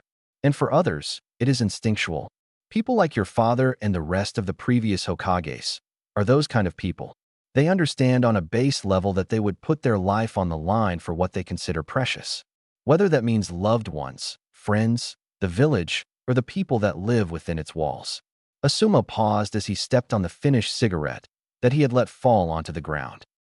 And I have to say that today, you proved that you understand the Will of Fire perfectly, even if you didn't realize it at first. When you performed the kawarimi with the child, you did not hesitate. You simply knew that you had to save her no matter the cost. That is the Will of Fire. Jiraiya grinned as the understanding dawned on Naruto's face. Anyway, Gaki, if you still haven't figured it out yet, the little girl was me hinged. And Asuma was the IWA nin you fought, also in a hinge. But how did you maintain the jutsu as we fought? Surely the hits you took should have dispelled it? He had aimed the question at Asuma, but it was Jiraiya who answered. That would be because of these. The Sannin stated, pulling on a slip of paper from his jacket. They are seals of that store chakra and pump it into an already active hinge technique to smooth over and disruptions in the hinge. Naruto still looked lost, despite the fact he was nodding his head, causing Jiraiya to have to fight back another sigh. Listen, you understand that a hinge is a basic genjutsu, right? And that when I land a hit on someone, it disrupts the chakra being pushed into the hinge to keep it active, cutting it off from power and as a result, dispelling it? This time Naruto nodded far more surely, showing his understanding. While these seals essentially act as a backup generator for the jutsu, giving it chakra to replace the user as the source, meaning it cannot be dispelled by taking a few hits. Could they be used for other jutsu, like a bunshin? The question had caught Jiraiya unawares. He had genuinely never thought of that. Possibly, but I'd have to revamp the seal. Why? Just curious. It sounds like it could be really useful when used in combination with the Kage Bunshin, is all. Will you teach me how to use seals? Jiraiya's grin grew at this. Of course, Gaki, but only when you're ready. But first, we need to get some food down you. We have a busy day ahead of you still, so you'll need the strength. Naruto cocked his head to the side in confusion. Busy day? Of course. We still have to train a little bit, and we will start taking missions today as well. But first, we are going shopping. I will not have an apprentice of mine running around in bright orange. Naruto just looked oblivious. But what's wrong with orange? Chapter 11. Naruto looked himself over in the mirror for nearly the third time. Even he had to admit, he looked pretty badass. He wore the standard black Konoha combats, tied off at the ankles to prevent loose fabric becoming a hindrance. Upon each thigh he wore a kunai pouch, in order to exploit the fact that he was ambidextrous, a trait even he hadn't realized, until Jiraiya had spotted that he didn't seem to favor any particular side when fighting. Upon the insistence of his sensei, he also wore a third, this one larger than the others, and with more compartments within, strapped to his belt slightly behind him. Jiraiya still hadn't explained to him what it was for, merely that he was confident that Naruto would enjoy using what it was designed to contain. Replacing his old jacket, he instead had a plain black shirt with full-length sleeves, over a mesh shirt for added protection. The shirt, whilst being full-length, had been tied up from his wrists, all the way up to his elbow with bandages. Even with the function of preventing loose fabric, this was still incredibly unusual, and once again Naruto couldn't figure out for the life of him why he required it. Only that Ero Sennin had insisted upon it. Finally, was the piece de resistance of his new uniform, or at least in his opinion. Jiraiya had asked him if he wanted any additional body armor, and initially he had said no, and they were all set to purchase a plain jacket instead, when something caught his eye. In the far corner of the shop, almost completely hidden by racks of generic shinobi attire, was a mannequin. Naruto couldn't help but wander over to it, to get a closer look. It wasn't particularly flashy or eye-catching, but to Naruto, it just screamed awesome.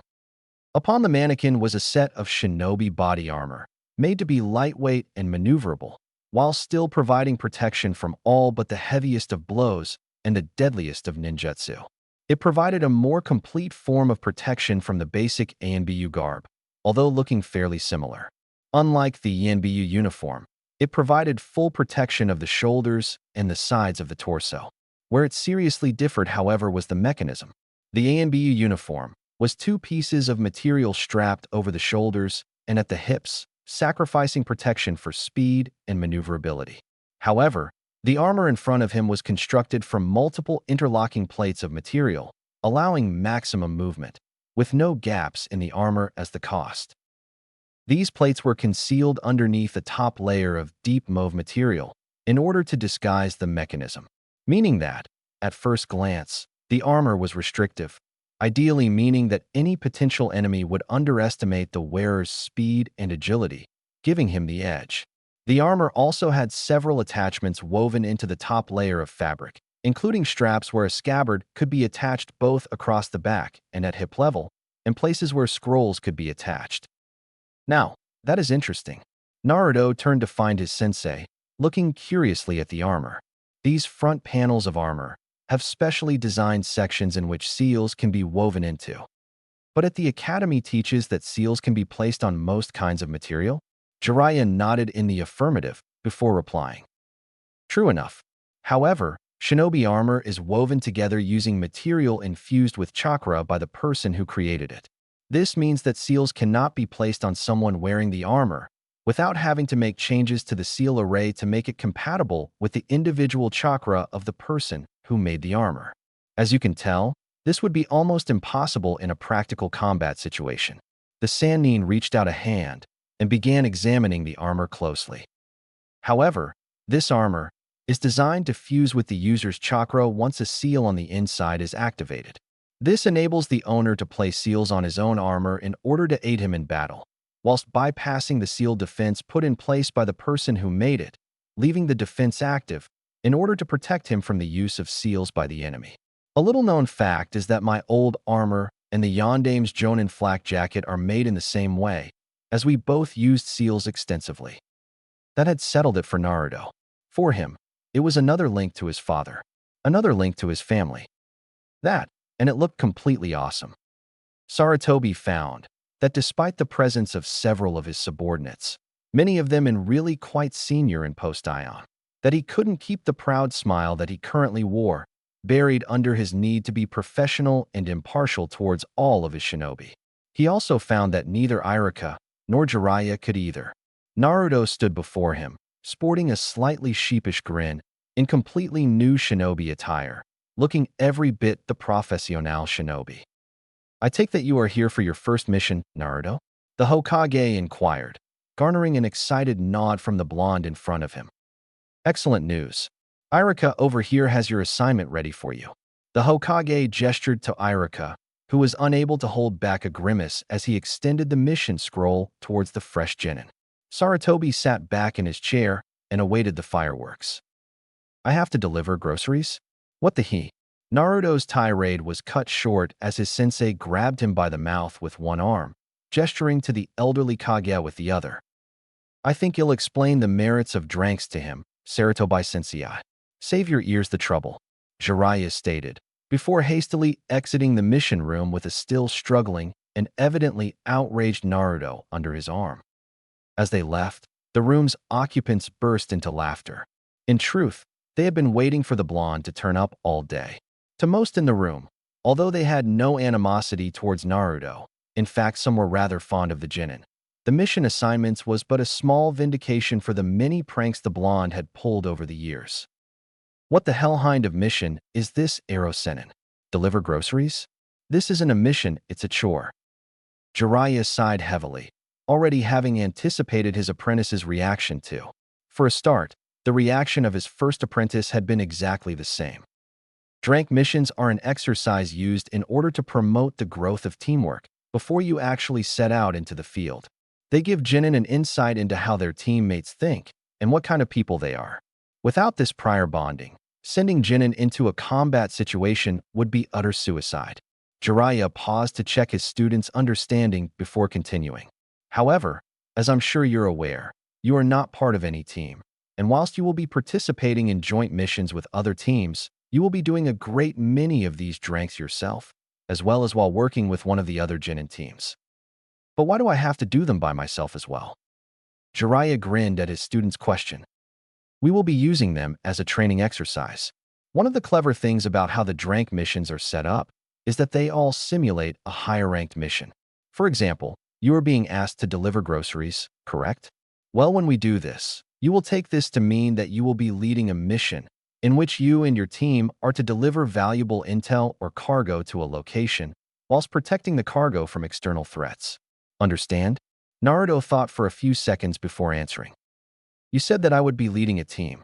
If I'm doing these missions independently, who will be my team? And how can there be any external threats for me to protect the cargo from? Naruto asked, his curiosity genuinely growing. You'll be using Kage Bunshin to simulate ninja under your command, and yours truly will act as the external threats. It's your job to command your ninja effectively, in order to complete the mission without sustaining any casualties amongst your subordinates. I want you to understand that I'm not training you to be just another powerful shinobi. I'm training you to be a leader, someone who can lead a unit deep into enemy territory on what most would consider a suicide mission and return with everyone alive. You have to understand how to command shinobi effectively, and whilst minimizing harm to your ninja. As Hokage, you will have to do this constantly, and often you can't be there to protect the ninja you have sent. As a result, your orders have to be spot on, or you will have an owlie's blood on your hands, a friend's blood on your hands. Naruto scanned the trees around him intently for signs of his enemy. Once they had collected the groceries he was supposed to deliver, Jiraiya had given him a map, planning his route for him.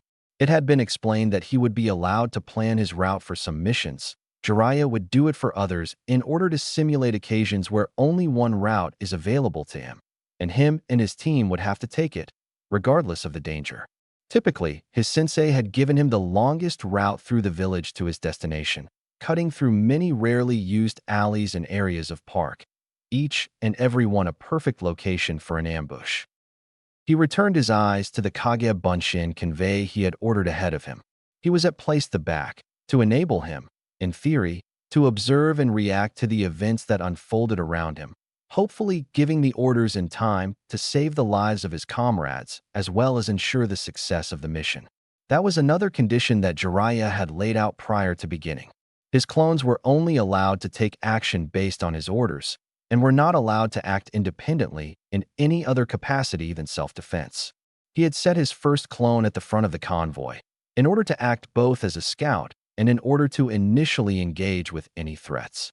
2 more were at the rear, enabling them to support and defend any threats to either the convey or the first Kage Bunshin. The cargo itself was being carried by a separate Bunshin, hinged in order to appear as a traveling merchant. A further Bunshin, in order to maintain an element of unpredictability, even when being ambushed, was traveling underground using the Doton, Shinju Zanshu no Jutsu that he had learnt from Kakashi. He had provided this Bunshin with extra chakra in order for him to maintain the jutsu, under the premise that for a similar mission, a ninjutsu specialist would be assigned to the squad. Naruto was made to wait for almost the entire route around the village before Jiraiya struck. It was part of the way through a particularly tight alley, just a few minutes away from the delivery location, when the leading Bunshin raised a hand, simultaneously signaling to the rest to stop and that he had heard something. The original strained his ears, trying to hone in on the low rumbling sound that seemed to be growing in volume. Shit! Behind us. The original span round, and was greeted with the sight of a powerful futon technique, spanning the breadth of the alley, tearing up the ground as it sped towards the group. Bunshin 1, get the cargo to the rooftops. Bunshins 2 and 3, Cover them. Naruto barked out his orders as he himself took to the roofs, using the walls of the adjoining buildings to ascend. A glance towards the lead Bunshin told him that he had been successful in avoiding the initial attack. He then checked below. Fortunately, the futon technique hadn't torn into the ground enough to unearth the final Bunshin, leaving Naruto with an important tactical advantage, should it be needed. Boss, straight ahead. The cry from his clones stirred Naruto from his slight lapse in focus, and he set his sights on Jiraiya, whom, to his astonishment, was running up the wall vertically to get to their position, whilst being hinged in order to look like a Kuminin. Clones 2 and 3, use right on. Kaminari Muchi, try and catch his legs. The two clones acted almost immediately, firing off twisting bolts of electricity towards the enemy. Jiraiya reacted almost immediately, launching himself from the wall he had been climbing to the opposite one. But the chakra whip persisted, forcing him to take to the air in between the two buildings again to avoid the tendrils of lightning. Futon, Gokuhu no Jutsu. Jiraiya looked up to see the original Naruto in the air, inhaling deeply and sending several spheres of vicious wind chakra down at him. Reacting at incredible speeds again, he raced through his own hand seals and used Doton Dorikageshi without even needing to speak the name of the technique. A stone slab emerged from the building, seemingly using the mortar holding the brickwork of the adjacent building together as its source material, defending Jiraiya from the attack. However, the hinged Sannin was now in freefall. Having had to defend himself mid-leap meant that he was prevented from gaining a foothold on one of the buildings. Raiton, Kaminari Muchi. The Sannin calmly intoned the name of the jutsu that Naruto himself had used but a few minutes ago, using the lightning whip to grasp the stone slab he had just created and swinging to the wall of the building Naruto was on, and instantly began moving towards the blonde again. Bunshin 4 now? Jiraiya looked towards the ground, far too late to be able to do anything about barrage of wind chakra that was just about to impact his chest. Just as the spirals of slicing chakra began to impact Jiraiya, he exploded in a puff of smoke. Hokage Bunshin? But that would mean oh no. The blonde broke out into a desperate run towards the final destination of his cargo, while signaling the fourth Bunshin to follow. Because, during the fighting, he had used the opportunity to order the other Bunshins to press ahead, using the combat as cover to slip away. But they had been kept busy by a Kage Bunshin, leaving the convoy underprotected, with no knowledge of a second enemy. He soon caught sight of both his Bunshin and the hinged Jiraiya, with the Bunshin running along the top of the rooftops carrying the merchant, and the Sannin running alongside of them on the wall beneath. The blonde watched as the Sannin ran through some hand seals, too fast to do anything about it. Suddenly, the ground beneath his Bunshin transformed into some kind of swamp, dragging them waist-deep through the roof of the building supporting them. Then, the jutsu stopped, leaving them trapped at the waist in the concrete of the building. Naruto made to move towards the Bunshin, but was nowhere near fast enough as Jiraiya walked up behind the entrapped Bunshin and casually threw a trio of kunai, implanting then in the ground around his Bunshin. It took Naruto longer than it should have to figure out why Jiraiya had jumped from the roof with the Bunshins on. The kunai had explosive notes on them. Naruto skidded to a halt as they detonated, and his mind's flooded with the memories of his Bunshin. The blonde made to move to where his clones had been, only to be stopped by a voice from behind. I waited until you had made it into an area of the village that is waiting to be developed, so the explosive notes couldn't have harmed anyone. But I Naruto began, shaken by the fact that he had failed to protect what could have been Konoha Ninja if this was a real-life situation. Don't worry about it for now.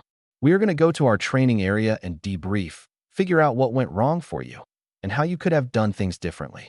You are only a fresh genin, Naruto. I'm not expecting you to pull everything off perfectly at the moment. This is a learning exercise, so we can make sure that this doesn't happen in the field. Naruto felt his sensei's hand on his shoulder and nodded. But first, we're going to have to go back to the shops. I blew up that man's groceries.